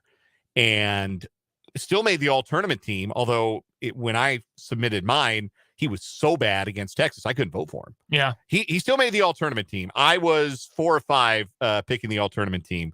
My ballot, for full disclosure, had Jalen Wilson, Grady Dick, who he wasn't great Saturday either, but I thought he was better than Harris, and he scored more than Harris first 2 games. He had double figures first 2 games. Yep. Then I had Mike Miles at TCU because I thought he was awesome in his team's 2 games. And then I had Serge Jabari Rice and Dylan Dessou of Texas, with Jalen Wilson being most outstanding player. I sent my ballot in at the 6-minute mark when it was clear that Kansas was not going to win. I still put in Jalen Wilson as my most outstanding player because he was the best player of the tournament. Yeah. Usually the way it works, though, is if your team wins, your team gets most outstanding player, and that's the way it worked this time, and Dessou got it. Harris was on the team instead of Dick. I can't quibble with that too much. Maybe I was overreacting. Anyway, back to my point. So I don't think we learned anything about KU and K-State. The way that they lost is the way they usually lose. And we know that those are foibles and flaws of these particular teams. And then if they run into teams that exploit them for 40 minutes in the course of this NCAA tournament, then they are going to go home. As far as the other teams in the tournament, I think, obviously, Texas won the thing. Yeah. And Texas has very clearly come a long way on the defensive end from the team that gave up 116 points to Kansas State back in January. They are a lot harder to play against on that end of the floor. I don't know, like, schematically what they're doing. I'm not the X's and O's guy that maybe some other people are that can give you a more detailed X's and O's of what it is that they're doing schematically. But there was a great story by a friend of the program, CJ Moore, in The Athletic that basically laid out that it was kind of a mental change more than it was a schematic change. It was a toughness challenge for this veteran team. And this Texas team has had to really kind of take ownership of their program this year with everything that happened with Chris Beard getting excused from the program and ultimately fired. And that ownership, I think, has really reflected itself on defense. I don't think Texas played a great offensive game in the tournament. I don't think they were great offensively against TCU. I don't think they certainly weren't great offensively against Oklahoma State. I know they put up in the 70s against Kansas, but Kansas without their best wing defender, Kevin McCullough, there's a bit of an asterisk there. Yeah. So I don't think they've been great on offense. And they were missing Timmy Allen, which if they had Timmy Allen before, maybe they would have played better offensively. So I'll say that too. But defensively, they were lights out over the course of the tournament. They held Oklahoma State to 47, TCU to 60, and they kept KU in the 50s for the second time in a week. So that's the thing that is going to get Texas, like, through a lot of brackets that your friends and family are filling out. Like, one of my good friends picked Texas to win the whole thing. Like, in his gut reaction bracket was Texas. And I don't blame him, because it's not just that they've gotten hot, that they're playing well on defense. They've got a thing that translates, I think has translated really well to success this year across college basketball and should translate to success in the NCAA tournament. They've got veterans. Their three best guys in the conference tournament were Dylan Dessou, Marcus Carr, and Sir'Jabari Rice. All those guys are 23 years old. There are not a lot of 23-year-olds playing college basketball, high major college basketball. Yeah, very BYU-like of them. So veteran guys, grown-ass men, if you'll forgive the expression. And I think that has mattered for Texas. As they've gotten down the stretch and taken ownership of their program, I think that is an advantage for them. And I think that will serve them well moving on in the NCAA tournament. So I think if we learned anything about anybody, we learned it about them. Do you think that conference tournaments should matter when you're putting together your NCAA tournament bracket? I think you got to be careful how you weight them, because, like, you could say this team, they picked up X amount of more quad 1 or quad 2 wins. Well, they had the chance to do it. Yeah. That this format gave them that doesn't give the other team. Yeah, that's more about other teams winning and setting that up for you than anything you did. I don't think, let me put it this way. I think winning can help a team more than losing should hurt a team. Okay. I think if you make a tournament run, if you're like let's say, like, if TCU had gone to the final, and let's say TCU had won the thing, like, I think that should have bumped them up a seed from a 6 to maybe a 5, maybe even a 4. Texas, I think, did move up. I think they were probably looking at a 3, and then they became a solid 2, and you had a lot of people advocating for them even to be a 1 by the time the selection show rolled around. But I don't think that losing should hurt teams as much as winning should help teams, if that makes sense. No, I think that makes sense. And I don't think necessarily it did. Oklahoma State, I mean, shoot, they won a game in the tournament. They won their pigtail game, and then they get bounced. They don't make the NCAA tournament. As a top 40 team. Yeah, they get bounced for a Nevada team that lost their last 3 games. They didn't even have a watch party. Yeah. Well, I don't know if you saw that. They just hung out, like, in a conference room. And I know a lot, like, KU did that. They just had everyone sit in the meeting room, but that's different. That's, we know we're getting in. We know we're a 1 seed. We can chill. I thought that was so fun watching that on the selection show, the different places where people were doing it. K-State, they had everyone in the facility and they all partied and celebrated. Marquette went to a bar, I think. Yeah, where all the Bucks fans hang out during the playoffs. Yeah, that looked awesome.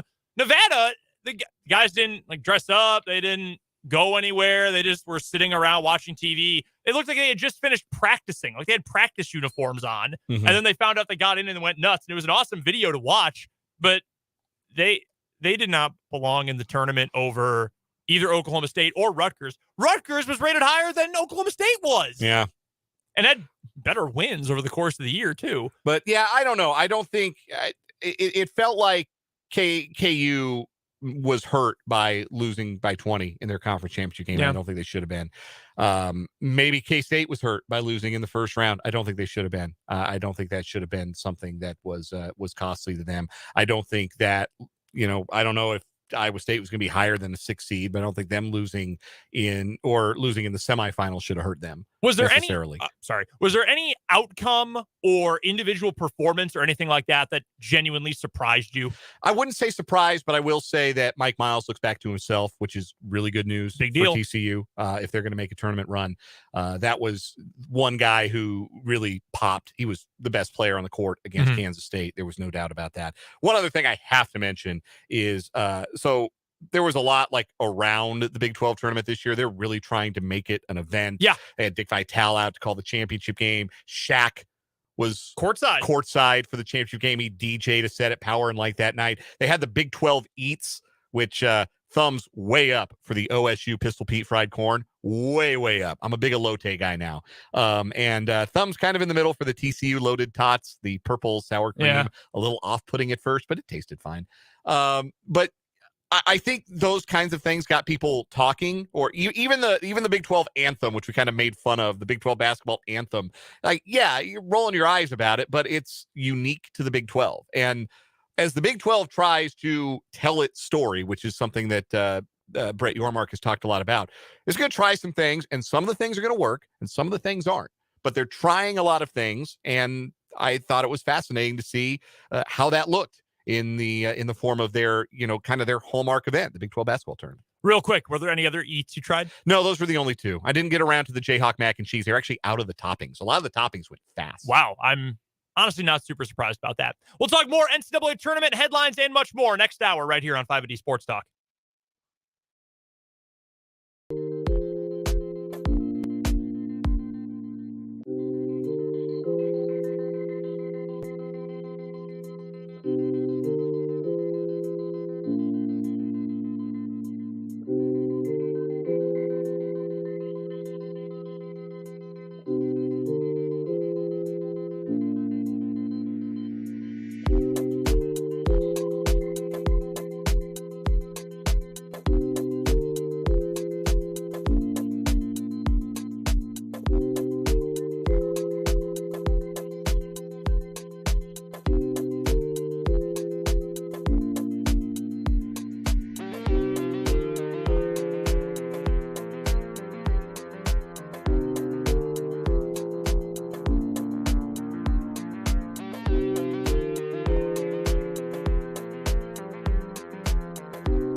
now. 1 hour left on 580 Sports Talk. Brendan Dorzinski and Dan Lucero here with you on the Sports Voice of Kansas, 580 WIBW. Thanks so much for stopping by, hanging out with us.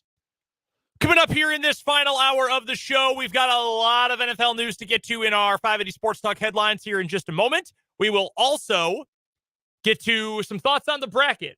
In fact, right here, right next to me, I've already filled mine out on on the app, and ESPN is what all my friends use for our various tournament pools. I'm a big fan of the handwritten bracket as well. Yes, I like to have a handwritten bracket to keep track of and keep it with me for the 3 weeks. 100%. So I think what I'm doing right now is going to be my final draft, and I was working on it here at the top of the hour. I'm through one region so far. Let's get this on the camera on the YouTube here. I've got Alabama going to the Final Four from the what would that be? The South Regional. We already have a disagreement. Oh, what do you have there? I have. See, we didn't grow up we didn't get into the business on the TV side, so the left and right into the camera. Absolutely no focus whatsoever. The white balance of my camera is terrible. That's not even legible. No, was not. Terrible television on the YouTube. Oh my God. I have Arizona coming out of the South. I have Arizona going home in Sacramento. You think they're going to lose to Utah State? Utah State. Buddy, I got, again, this is gut reaction. Yeah. I may change my mind on this. There's going to be some injury news Agreed. the next couple of days that impacts teams like Miami, Houston, Kansas, Texas. There's going to be a lot of injury news that comes out, may impact how we look at the bracket. But Arizona's on my championship line. Your championship, they are a very popular pick on that line. I've seen a lot of that. I think they are, again, so much of this is matchups, right? Yep. Oh, yeah. I think they're the worst possible matchup in this tournament for Kansas, and I have them playing Kansas in the national championship game. So there you go. KU gets to the net. I mean, you know who I'm picking. I don't need to say it out loud. No, you don't. KU gets to the national championship game. That is an unbelievable season. That is just yes. That. I said it earlier, and I don't mean to sound, I'm just happy to be here. KU gets to the second weekend, and they lose to UConn or even a St. Mary's. Although I'm going to be honest with you, anybody should be able to beat St. Mary's. I watched them play a bummy BYU team in the WCC tournament, just like Purdue. They faced a very basic press, and it looked like they had never seen a basketball before after it started happening. You know what's generally not a good thing to be when you get to the NCAA tournament? A slow team. Incompetent at scoring the basketball? That also is possibly true. A lot of people have VCU over St. Mary's, and we'll get way deeper into the bracket as we go along. Yeah. We got more to talk about on this show. But, St. Mary's is a team that they don't scare me. That being said, I have them to the Sweet 16 because I don't trust UConn either. That's fair. That is entirely fair. UConn went from best team in the country in the first month of the season to I think you can make a compelling case, and I think this is just the nature of college basketball and the kind of season that we've had in college basketball. I think you can make a compelling case for the top 4 seeds in each region to either win the entire thing or go home after the first weekend. Yeah, I think that is certainly possible. The only top 4 seeds. Let me put this a different way. The only top 3 seeds I cannot make an argument for going to the Final Four are Baylor because they can't guard and Xavier because one of their best players is out. Zach Fremantle's not going to play for Xavier. Other than that, that's 10 of the top 12 teams in the tournament I think could play in Houston. And yes, that includes Kansas and Kansas State. And then of the 4 seeds, I like the 4 seeds a little less. UConn, Indiana, Virginia, and Tennessee, deeply untrustworthy, all for very different reasons.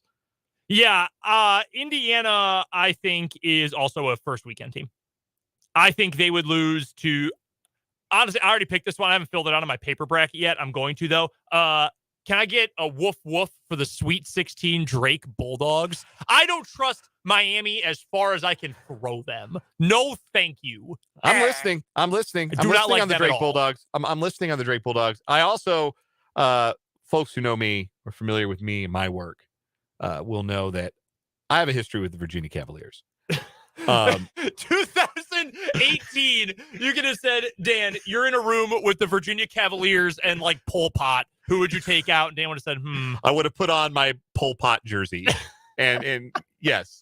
No, I have a history with the Virginia Cavaliers that includes after they lost to UMBC, I vowed I would never again pick the Virginia Cavaliers to win another NCAA tournament game.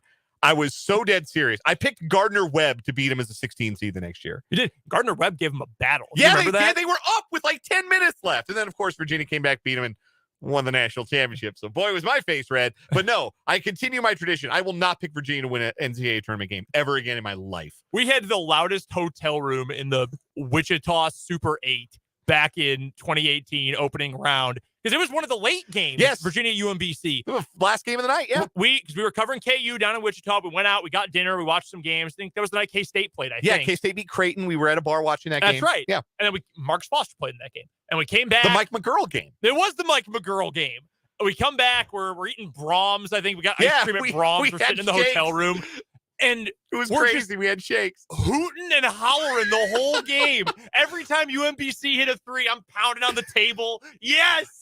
One of us, I won't say names, but it was me, was jumping on the bed. That's true. It did happen. Jumping on my bed, yes. Oh, that was an all-time night. Yeah, by the way, so far, and again, we'll get to more of this in a minute. The one region I've completely filled out so far, the South, I have a 1, a 12, a 6, and a 10 in the Sweet 16. So I'm either going to look like a genius or a moron. Man, I do like that 12. I do like the College of Charleston. I do too. They're so good. They're so good. They and San Diego State, they play slow. They do. That is very true. They play slow. We're going to get to all of this again coming up here in just a minute. We'll get through some 580 Sports Talk headlines first. Of course, we're still taking your texts. 785-272-9429 is the text line number. And, of course, comments are welcome on YouTube as well. And you will have seen my absolutely awful hair day today if you're watching on YouTube. You getting a cut before we go to Des Moines? Like 14 different times. Brutal hair day for me. But anyway, yeah, come check us out on YouTube, and you can watch me wipe hair out of my face constantly. All right, let's get to our 580 Sports Talk headlines here on this Monday edition of the program.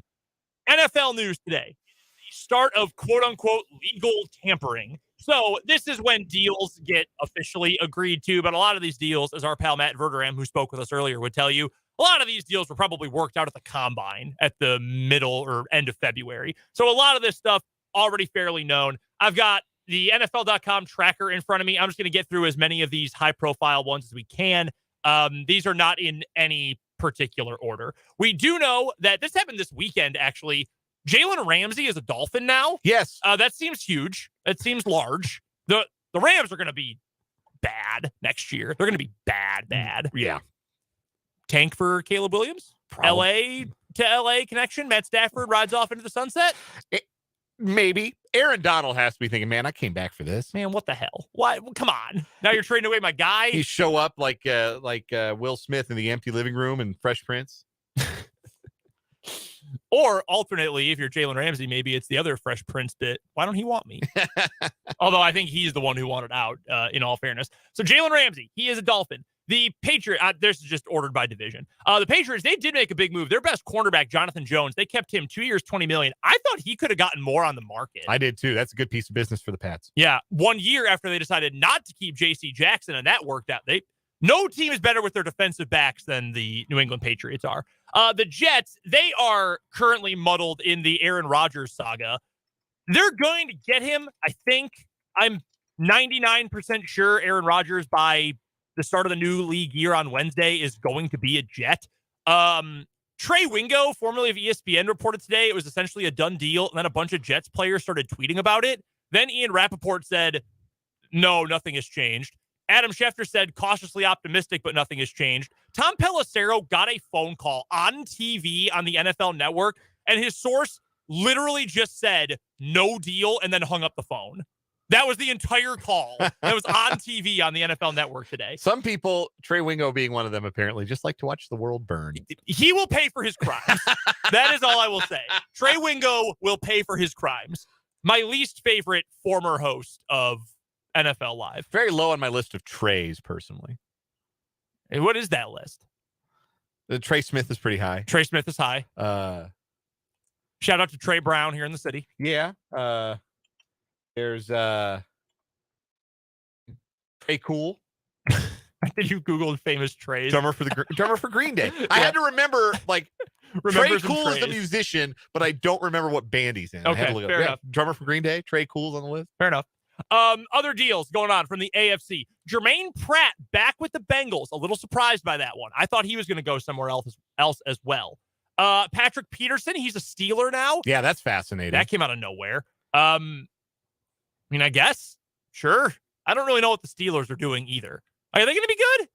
I don't think they will never be bad with Mike Tomlin, but are they going to be good? Yeah, it all depends on Kenny Pickett, right? Yeah. He had a pretty good second half of his season. Like, if he continues to grow, like, why not? Why can't they be competitive in that division? Because nobody has any idea what Baltimore is going to look like. Yeah, that's true. I certainly don't. They don't know what they're going to look like, especially with Lamar Jackson's situation, because of Lamar Jackson's situation. The Tennessee Titans, they lost one of their offensive linemen, Nate Davis. He's now a Bear. We'll get to the Bears in a minute. They've been crazy busy today. They did sign former Eagle Andre Dillard, though. Dillard was a major prospect in the draft a few years back. Not very good. Lost his job to Jordan Mailata. Yeah, just not very good. They gave him $29 million over 3 years. You never want to lose your job to a guy who has literally never played football before. Yeah, that's probably not a good spot. Usually a red flag. Yeah, although Mailata's a stud. He's really darn good. Mm-hmm. From the AFC West, we got to Jawaan Taylor earlier on. He's the new left tackle of the Chiefs. $80 million over 4 years, 60 of it guaranteed. Highest guarantee ever for a right tackle, but the Chiefs are going to move him to left tackle. The Broncos, they've been busy. They signed former 49er offensive tackle Mike McGlinchey for 5 years, $87.5 million, $50 million guaranteed. Offensive lineman. Choice. Yeah, it sure is. Ben Powers, 4 years, $52 million. Wichita kid. I do not know anything about Ben Powers as a player. I do not. I know his name. I don't know anything about how good he is. I guess he graded really well as a pass blocker. This last year. One of the best pass blocking left guards in the league. Okay. That helps. Yeah. I mean, hadn't been to a Pro Bowl or anything like that. Wasn't very good in 2021. Okay. So you're paying for his career year if you're the Broncos, which is not where you really need to be. But here's the thing for the Broncos, right? Like, they have to get better. You have to do something. Their roster's not good enough right now. They have to get better, and they're not going to do it through the draft because they got no picks. So this is the option. They've cut a lot of guys. They cut Graham Glasgow. They cut Ronald Darby. So they cleared up a lot of cap space. And Chase Edmonds as well. Chase Edmonds. So this is where their cap resources are going to starting offensive linemen. Jarrett Stidham and Jarrett Stidham with the Broncos. Forgot about Jarrett Stidham, yeah. Which is hilariously bad. So funny. I don't understand one bit. The Raiders, they also added a quarterback today. Jimmy Garoppolo, 3 years, $72.8 million. He'll make $24.25 million in year one. It's not a bad move. It's good for Jimmy. He'll get to start. That's nice for him. Good for Jimmy G, but I don't know. I just don't know what they're doing. And they also just, at the top of the hour, signed Marcus Epps, the former Eagle. Yes. You may remember Marcus Epps from getting cooked and eaten alive by Travis Kelce on the first touchdown of the most recent Super Bowl. Yeah, man. I just don't know what they're doing. What are you doing? What are you planning to do? I don't understand one bit. Marcus Epps was the guy all week for Super Bowl prep week where the Chiefs, I guarantee you, were saying, hey, anytime we got Kelce against Epps, the ball is going to Kelce. Yeah, every single time. And guess what? It worked. From the NFC, Sterling Shepard returning to the Giants. That makes sense. He's only getting $1.3 million. He's a good player, but man, those injuries, they just keep piling up on him. He was so good at Oklahoma. Yeah.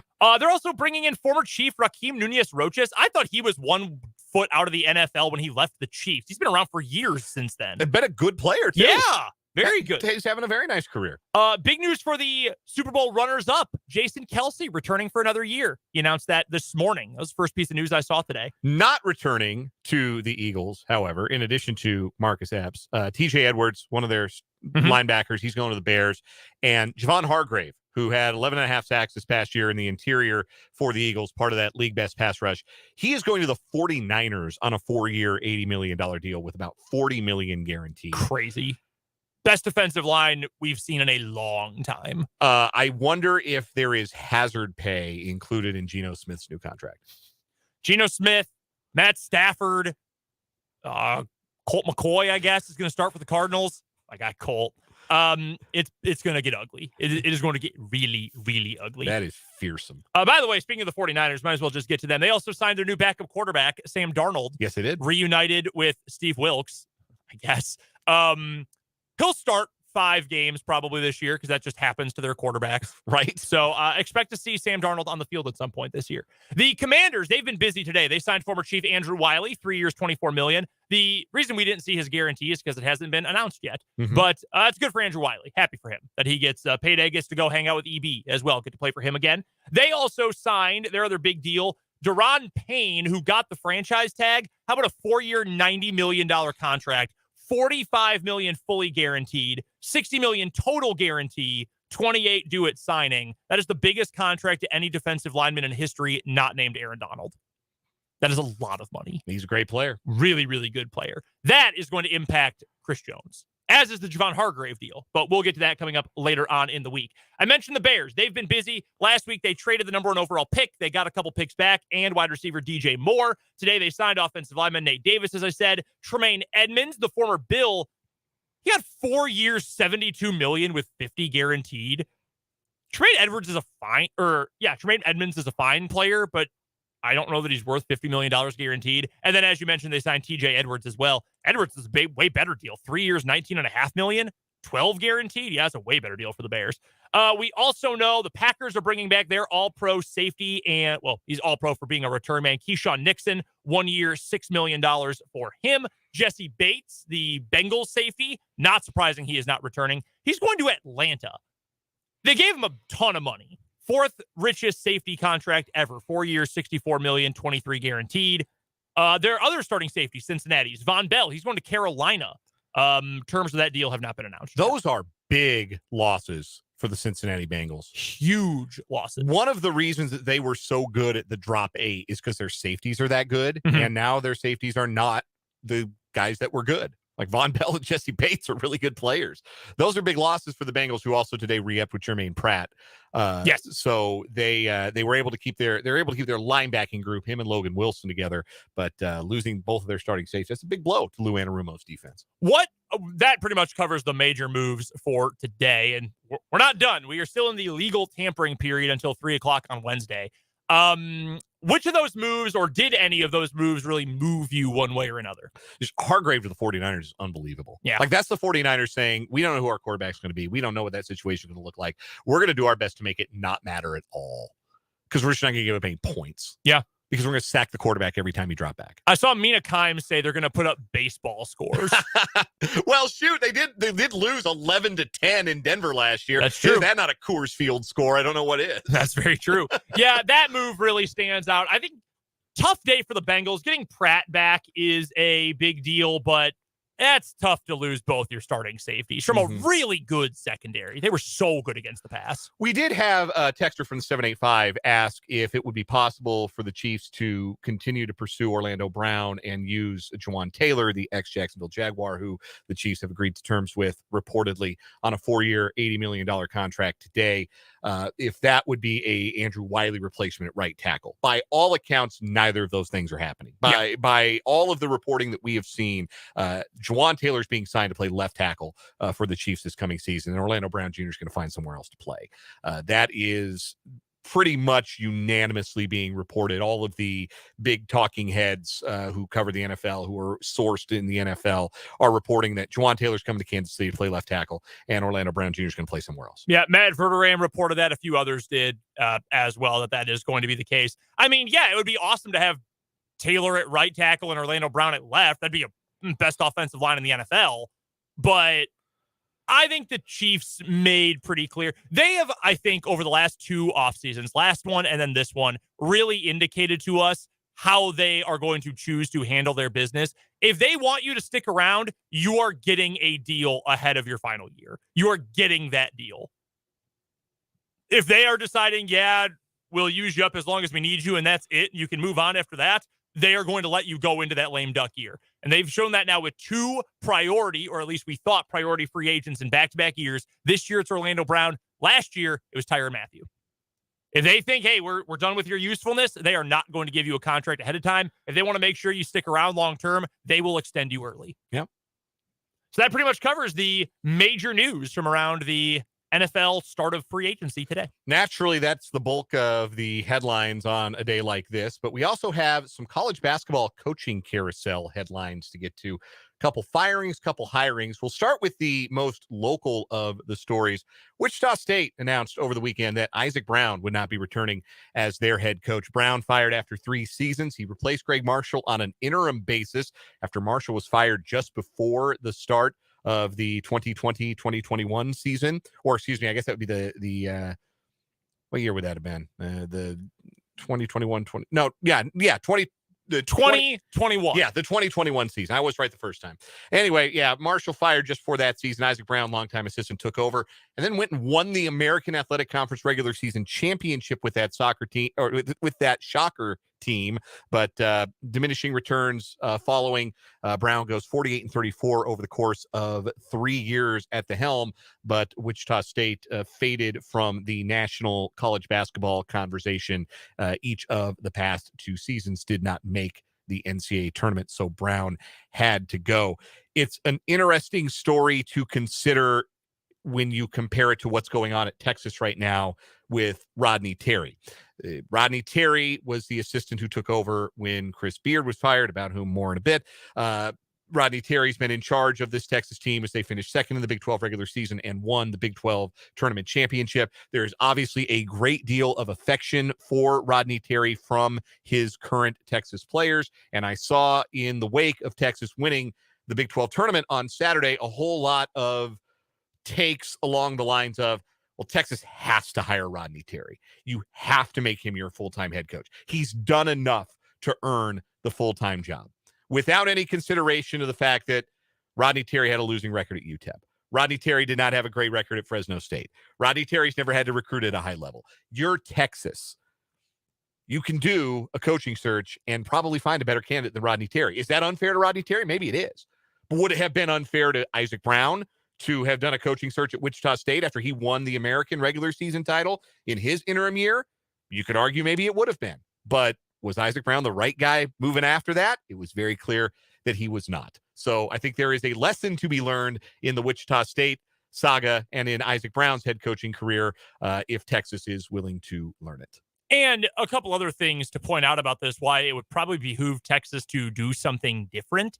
As you have pointed out many times, all their dudes are old. All their guys are like Serge-Ibaka Rice ain't hanging around. Yes. Marcus Carr ain't hanging around. Yes, they've got a bunch of like their Christian Bishop. Yeah, they're returning guys next year. Basically, I think it's Arterio Morris, Tyrese Hunter, and like that's it. Yeah, like do you trust Rodney Terry to build that new roster? Yeah, they'll hit the portal, sure, but I mean, is it going to click like this group clicked? Exactly this group right. Won because it is a roster that was put together by Chris Beard. Yes, and a veteran roster that when I say they took ownership of their team, like they were almost like Timmy Allen and Serge-Ibaka Rice ought to get assistant coach salaries, like as much they were doing on the sideline. So yeah, I would just say that it would behoove Texas to go through a coaching search, and the lesson is there at Wichita State. We have a texter from the 316 points out that Wichita State is now going to be paying 3 basketball coaches because they still got to pay Isaac Brown. They're still paying Greg Marshall. They're still paying former baseball coach Eric Wedge, who left the program earlier this year, and they're still paying their old athletic director Darren Boatwright, who was responsible for all of this. It probably good place to be in. It doesn't get talked about enough outside the 316 area code. Darren Boatwright, one of the worst athletic directors maybe in the country. And it's going to take Wichita State a few years to dig out from the rubble he left them in. And not just in terms of making bad decisions like hiring wise, but also his refusal to learn what NIL was or what that was going to be in a market where you should be very well set up with NIL dollars. There is money and there is want to at Wichita State. I know firsthand. I was there for the undefeated year in 2014. There is a ton of want to at Wichita State to be great, not good, great at basketball. And with the AAC losing Houston and Cincinnati, they should be the best program. They should be the best program in that conference. And there's no competition for attention. Like, yeah, I mean, there's Chiefs and Royals fans, but you are the only show in town. Yeah, no football. You're not competing against football for dollars, for donor attention, for NIL money. That could all go to the basketball players. And there is lots and lots and lots of money in Wichita that went towards keeping Greg Marshall around for a very long time when there were other major programs beating down his door. You can put that money toward an NIL mechanism and you can make this program really, really good, but you got to get the right head coach, which Isaac Brown wasn't. And you've got to put the NIL structure in place. And hopefully Wichita State can do that, because I think it's really fun when Wichita State is good. That building should be rocking. It should never be half full like it was for a lot of home games this year. The other thing for Wichita State, too, that conference stinks at basketball, and the teams they're adding are football editions. They're not basketball editions. Mm-hmm. You get to play East Carolina twice. You get to play Tulsa twice. You get to play some doormat program. Tulane. Yeah, until the last 2 or 3 years, Tulane was one of the worst programs in the entire country. Give Ron Hunter some credit. They're better now. But like, you've got real doormat teams. Right. Like, when was the last time those teams went to a Final Four? Been a while. Texas in the Big 12, one more year in the Big 12. You gonna trust that? You think it's gonna work? SEC has become the number 2 basketball conference in the country. It has passed the Big 10 in recent years. I agree, especially this year. You really think that kind of middling basketball is gonna fly? I don't think so. And I think Oklahoma's going to face the same thing. They're in a different spot because they've got their coach, but I think they've got to have the same question that, hey, we can't deal with middling, because it's a drop, but it's not a massive drop anymore from Big 12 to SEC. I would go for a bigger swing if I was Texas. That's no shade at Rodney Terry. He's done a good job this year. And I said it the other day, if I'm Rodney Terry, I'm taking another job, because Texas might have more money, but I'm going to get more security going somewhere else. That's a fact. And it sounds like Ole Miss is going to hire Chris Beard. Best of luck to you, you dirtbags. But like any other program that opens up, if I'm Rodney Terry, I say, get me there. Get me there right now. Wichita State? I would do it. It might be his level, honestly. Real quick, we have to get to a break. We're going long here. Did you see who Jeff Goodman brought up as a possible Wichita State candidate? Yes, he brought up Chris Jans immediately. So funny. Hysterical. First of all, you have to cut the cord on the Marshall era at Wichita State. You can't bring back his assistants. Like, you can't bring back Chris Jans. Nobody's going to hire Greg Heyer ever again. But you want to go bring him in? You're not going to hire Steve Forbes, because Wake Forest is a pretty good ACC job. Like, that's not happening. The Greg Marshall era is over. And Wichita State would do well, and I think with the new athletic director, they have an understanding that that's over. And they've got to rebuild an identity for Wichita State basketball, and I think they'll do that with whoever their next head coach is. The other hiring notes from college basketball I want to get to, there was one other coach who is actually stepping aside. It's going to be an advisor to the athletic department at Temple. That's Aaron McKee, no longer going to be the head coach at Temple, former player there, didn't have a lot of success on the sideline. 2 hirings to note. Georgia Tech is going to hire Damon Stoudemire, Mighty Mouse, as their next head coach. Stoudemire, of course, former NBA player, previously coached at Pacific, went 71-77 there, which doesn't seem great until you remember it's Pacific. He had been an assistant on the Boston Celtics staff. He is going to be the next head coach at Georgia Tech. And then, as you touched on, the big hiring today, Ole Miss will hire former Texas and Texas Tech coach Chris Beard, not 2 months after he was dismissed from the University of Texas for a domestic violence incident that had him arrested and charged with felony charges until those charges were dropped. Ole Miss, you get every single bad thing that has come into your basketball program. You get every single one of them. And I will not feel bad at all when hell rains down on you. Just want to remind people that this is what the University of Texas said when they had the opportunity to stand by their man. They said this to Chris Beard's lawyer, that Chris Beard had engaged in, quote, unacceptable behavior that makes him unfit to serve as a head coach, and also told Beard's lawyer, your letter this morning reveals that Mr. Beard does not understand the significance of the behavior he knows he engaged in or the ensuing events that impair his ability to effectively lead our program. Texas tossed him aside, not because he got convicted or even because the charges held up, because it was a pattern of behavior that made it impossible for him to lead their program. But apparently it's possible for him to lead the program at Ole Miss. I hope they lose every game. Since we've already gone crazy long, one word here and we'll get out of here to end our 580 Sports Talk headlines. As soon as Iona is done in the NCAA tournament, they're going to play on Thursday, opening up against UConn. Whether they win that game in advance or they lose, as soon as they are done, Rick Pitino is the head coach of who? St. John's. Yeah, I think so, too. That does it for our 580 Sports Talk headlines. We'll come back, break down some of the bracket next on 580 WIBW.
Brendan and Dan here with you on 580 Sports Talk, 538 on this Monday, March 13th.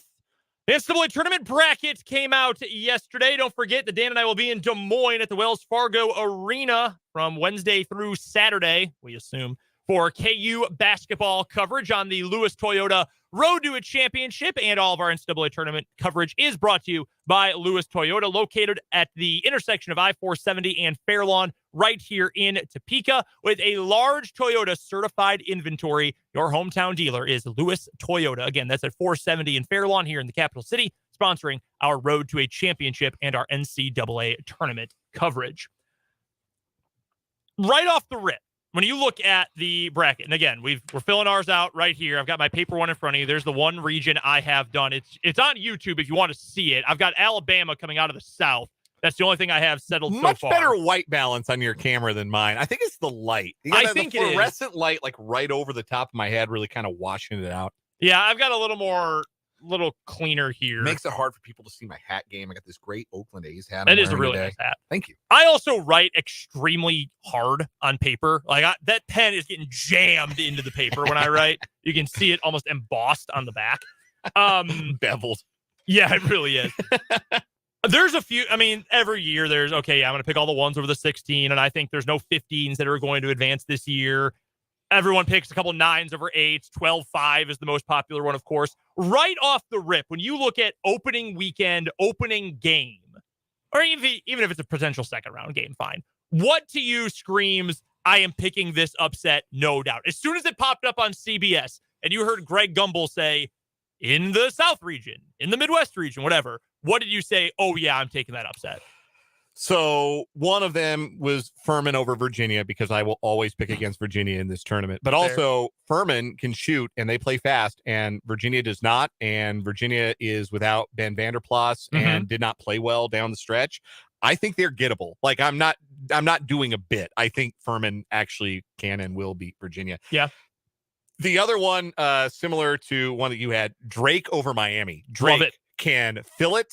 Miami's best big man. I'm not even going to try his name. Norshad Ormi. I am going to try his name. Ormier. Yeah, I believe that's what it is. Norshad Ormier, or Ormier, perhaps. I apologize. I don't have the pronunciation guide in front of me, but that's their main guy in the post, and he hurt his ankle in the ACC tournament. There's some question whether or not he's going to play, so they may not be whole. They didn't exactly play well down the stretch, and Drake did. So yeah, that's a 12 and a 13. I like the best, Drake and Furman. Yep, I love Drake. I love Jim Larrañaga. I do not trust them one bit this year in the tournament. I don't trust any ACC team in the tournament this year. So yeah, I like Drake in that matchup. I know you mentioned earlier VCU over St. Mary's is going to be a popular one. I think a lot of people instantly think back to those Shaka Smart VCU teams and their havoc and their pressure. And if it was those teams, they'd beat St. Mary's by 40 points, because St. Mary's does not know how to break a press. They looked, even though they won their semifinal in the WCC tournament, they looked awful. Yeah, that's what Gonzaga did against them. I remember because I watched the second meeting, because St. Mary's beat Gonzaga in overtime in the first meeting. In a classic. Great game. St. Mary's at home. Aiden Mahaney went nuts. And then in the second game, Gonzaga said, well, what if we pressed? And St. Mary's would get into their offense with like 16 on the shot clock, 35 feet from the basket.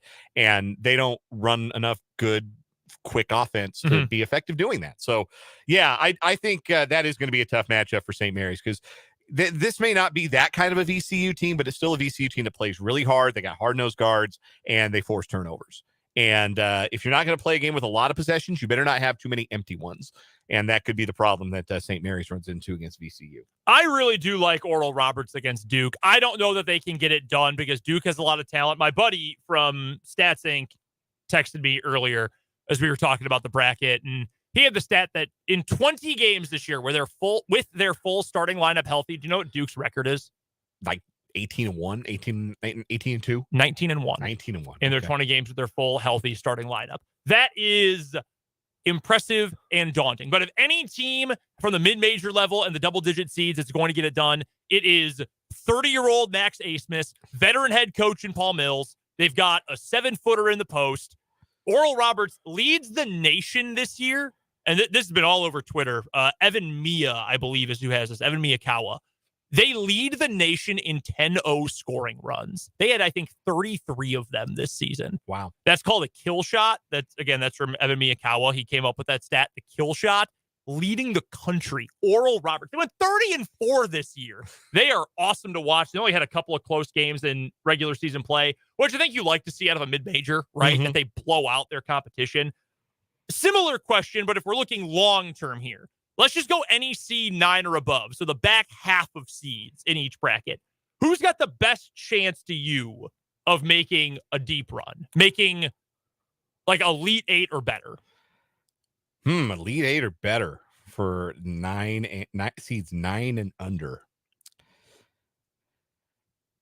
The one that's I have right here, and in fact, this is why maybe this isn't my final one, because I've got a bunch of double-digit seeds in the East bracket. I'm going to give you either Oral Roberts or Florida Atlantic in the East. I think Purdue is by far the most susceptible 1 seed. I do too. But I got a bunch of friends who went to Purdue, growing up in Chicago. A lot of kids end up going to Purdue. I know a lot of people who are big Purdue fans, and even they're like, oh yeah, we're screwed. We're toast. This is not any time, because all you have to do is you just keep hitting Zach Edey until they stop calling fouls, because that always happens. It's like the Press Virginia strategy, essentially. You just keep hitting him until they stop calling fouls, and then you stop their guards because their guards are terrible. And I think Purdue is super susceptible. I think they could lose to either Memphis or Florida Atlantic. I picked FAU.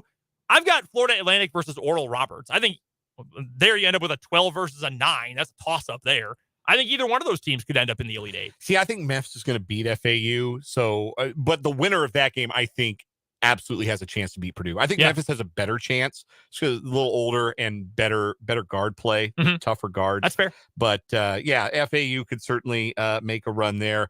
Let me throw out Penn State as a 10. I know their second round matchup would be Texas if they get past Texas A&M, and Texas is playing really, really good ball. But Penn State shoots the heck out of it. Yep. And they got an argument to have the best player on the court in all their games. Yeah, that's true. That's very true. So that's where they could be interesting as a 10 seed that makes a run. If you haven't seen Jalen Pickett play yet, he can really, really play. Yeah, he's a superstar. Seth Lundy, too. He's a good player. Fouled out, kind of cost them in the waning moments of their game against Purdue on Sunday. But that's a good team. They can't guard, but they shoot a ton of threes. And that's like, you're looking for high variance, right? You're looking for a team that, they get hot from 3 for 2 weeks, and all of a sudden they're in the Elite 8. Like Charleston could do that as a 12 seed. Yes. They are a team that shoots a lot. Oral Roberts is a team that absolutely, like, they could shoot like 10 of 19 from 3 and just blow Duke off the map. Like, that's very possible. Another one that I'm intrigued by this thought comes out of the West. Boise State. Boise State's a 10. Glad you brought them up. They're pretty darn good. No, the Mountain West was bad this year. The Mountain West was down last year, Mountain but they West had a couple had 4 good teams in the tournament. Yeah. Well, the depth was bad last year. They were not like, oh man, 1 through 12, this is a great league. But yeah, they had good teams last year. Wyoming was awesome last year, among others. This year was a bad year for the conference. They still got 4 teams in the tournament. Did they get 4? Yeah. Nevada. Oh yeah, Nevada got in. That's the other one. Yeah, that's the one I slipped on. Boise State had a really good year. They play Northwestern, who I still don't really trust. They've got good players. Audige is a nice player. Boo Booey is a nice player. They play slow. I don't really trust Chris Collins in clutch situations. I like that matchup for Boise State. UCLA, really good. They're going to possibly be missing 2 players, including their best defensive player. Good shooting day for Boise State. That might be first weekend upset. It's hard, by the way, to like understate. I should say it's hard to overstate just how much UCLA is going to miss Jalen Clark. When he's on the floor, they allow 83 points per 100 possessions. That's really darn good. Like, that's preposterous. Yeah. When he's on the court, he's not going to be on the court. So that's for a team that's built on defense, losing that guy who makes your defense that good. That is a question mark for UCLA. All right, one other thing from this bracket that immediately caught your interest. Upset-wise, matchup-wise, you just can't wait for the game, etc. The possibility, even though I said Penn State, I think is going to make a run. The possibility of Texas A&M in round 2 is kind of fun. Yeah, the tournament always says, we don't do narrative. We don't care about that stuff. But like Rick Pitino against a Big East team in round 1, And then obviously covering the Big 12 like we do, you instantly kind of go to the Big 12 and you look at the teams from that league. Like West Virginia is a 9 against Maryland. I think they're going to win that game. TCU's got a chance to make a run. Going up against Gonzaga, TCU's guards could really dominate that matchup and pull an upset in the round of 32 there.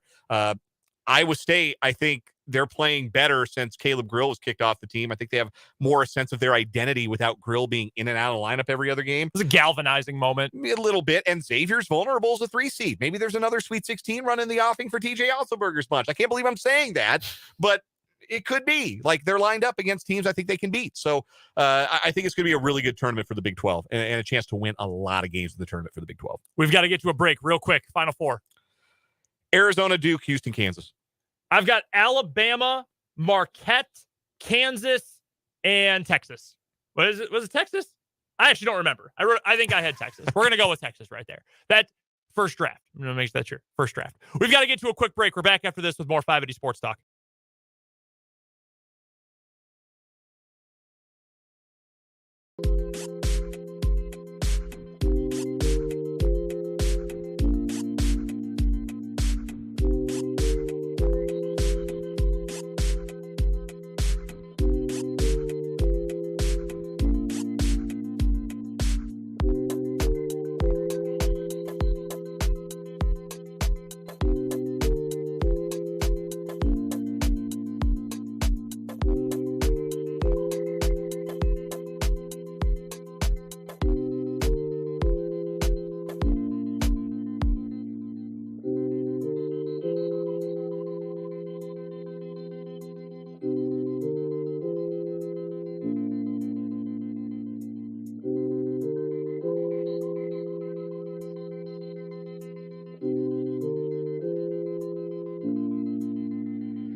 Brendan and Dan finishing up this Monday edition of 580 Sports Talk. Michael Swain is going to stop by tomorrow with us to talk all things Kansas Jayhawks in Jayhawk Weekly as we get ready for the NCAA tournament. Tim Fitzgerald will join us later in the week when we're up in Des Moines. He'll join us on the show to preview K-State's tournament run.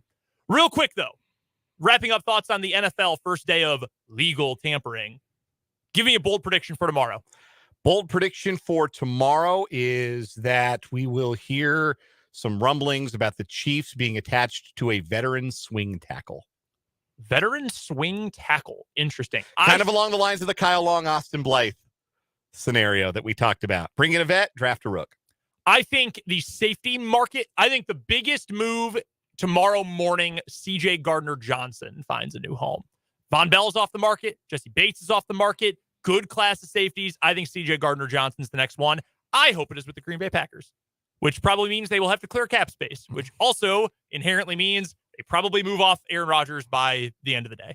Although Ian Rappaport just said nothing's in place. I would love to have my bold prediction be the Rodgers thing is done by tomorrow, but it will never end. It really won't at this point. It will never end. And the annoying thing, well, there's a lot of annoying things. The annoying part about it is, like, I've moved on. Like, I will always be a fan, but I know it's Jordan Love's turn. Like, Rodgers is not playing quarterback for the Packers next year. I know that. I've accepted it. I have moved on to the Jordan Love era. So, like, let's just go. Let's figure it out. Either retire, leave, whatever. Just figure it out so we can officially mentally move on. By the way, it would be very funny if he retired. Bad for the Packers, but very, very funny. We've got to get to one more break. The final word is next on 580 Sports Talk.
Let's wrap up 580 Sports Talk on this Monday afternoon with the final word, Dan. I'm still upset that clearly the NCAA Tournament Selection Committee did not take into account the needs of the 580 WIBW Sports Talk team when considering where KU and K-State should have been sent. But that being said, there are winnable matchups ahead. It will be hard for both Kansas and Kansas State to make tournament runs, but it's supposed to be hard. It's the NCAA tournament. There are winnable matchups, and despite the way their seasons ended in the Big 12 tournament, these are good basketball teams with a chance to win a lot of games in this tournament. They are darn good basketball teams, and look, at first, and still kind of, I was upset that KU didn't get the Midwest. I think the teams you've beaten should give you priority over really anything else at this point, but hey, if you wanted to get to that point, don't lose to Texas by 20-ish points twice in 8 days. You wanted to get to that point, don't end the year on a sour note. Now, is the point about Bill Self that the committee chairman made pretty ridiculous? Yeah, it's actually entirely ridiculous. But still got to go prove that you can be the best by beating the best, and KU is absolutely going to get that chance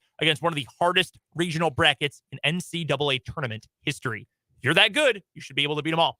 That'll do it for 580 Sports Talk today. We are back tomorrow from 3 until 6. Michael Swain's going to join us for Jayhawk Weekly to talk all things Kansas basketball. We'll, of course, continue giving you updates on everything going on with the Chiefs and the rest of the NFL and free agency. Don't forget, if you missed any of the show today, head to our website, 580WIBW, hover over the podcast tab, then click on 580 Sports Talk for the hour-by-hour breakdown of the show. We'll talk to you tomorrow at 3. For Dan Lucero, I'm Brendan Dworzinski. Thanks for listening to 580 Sports Talk.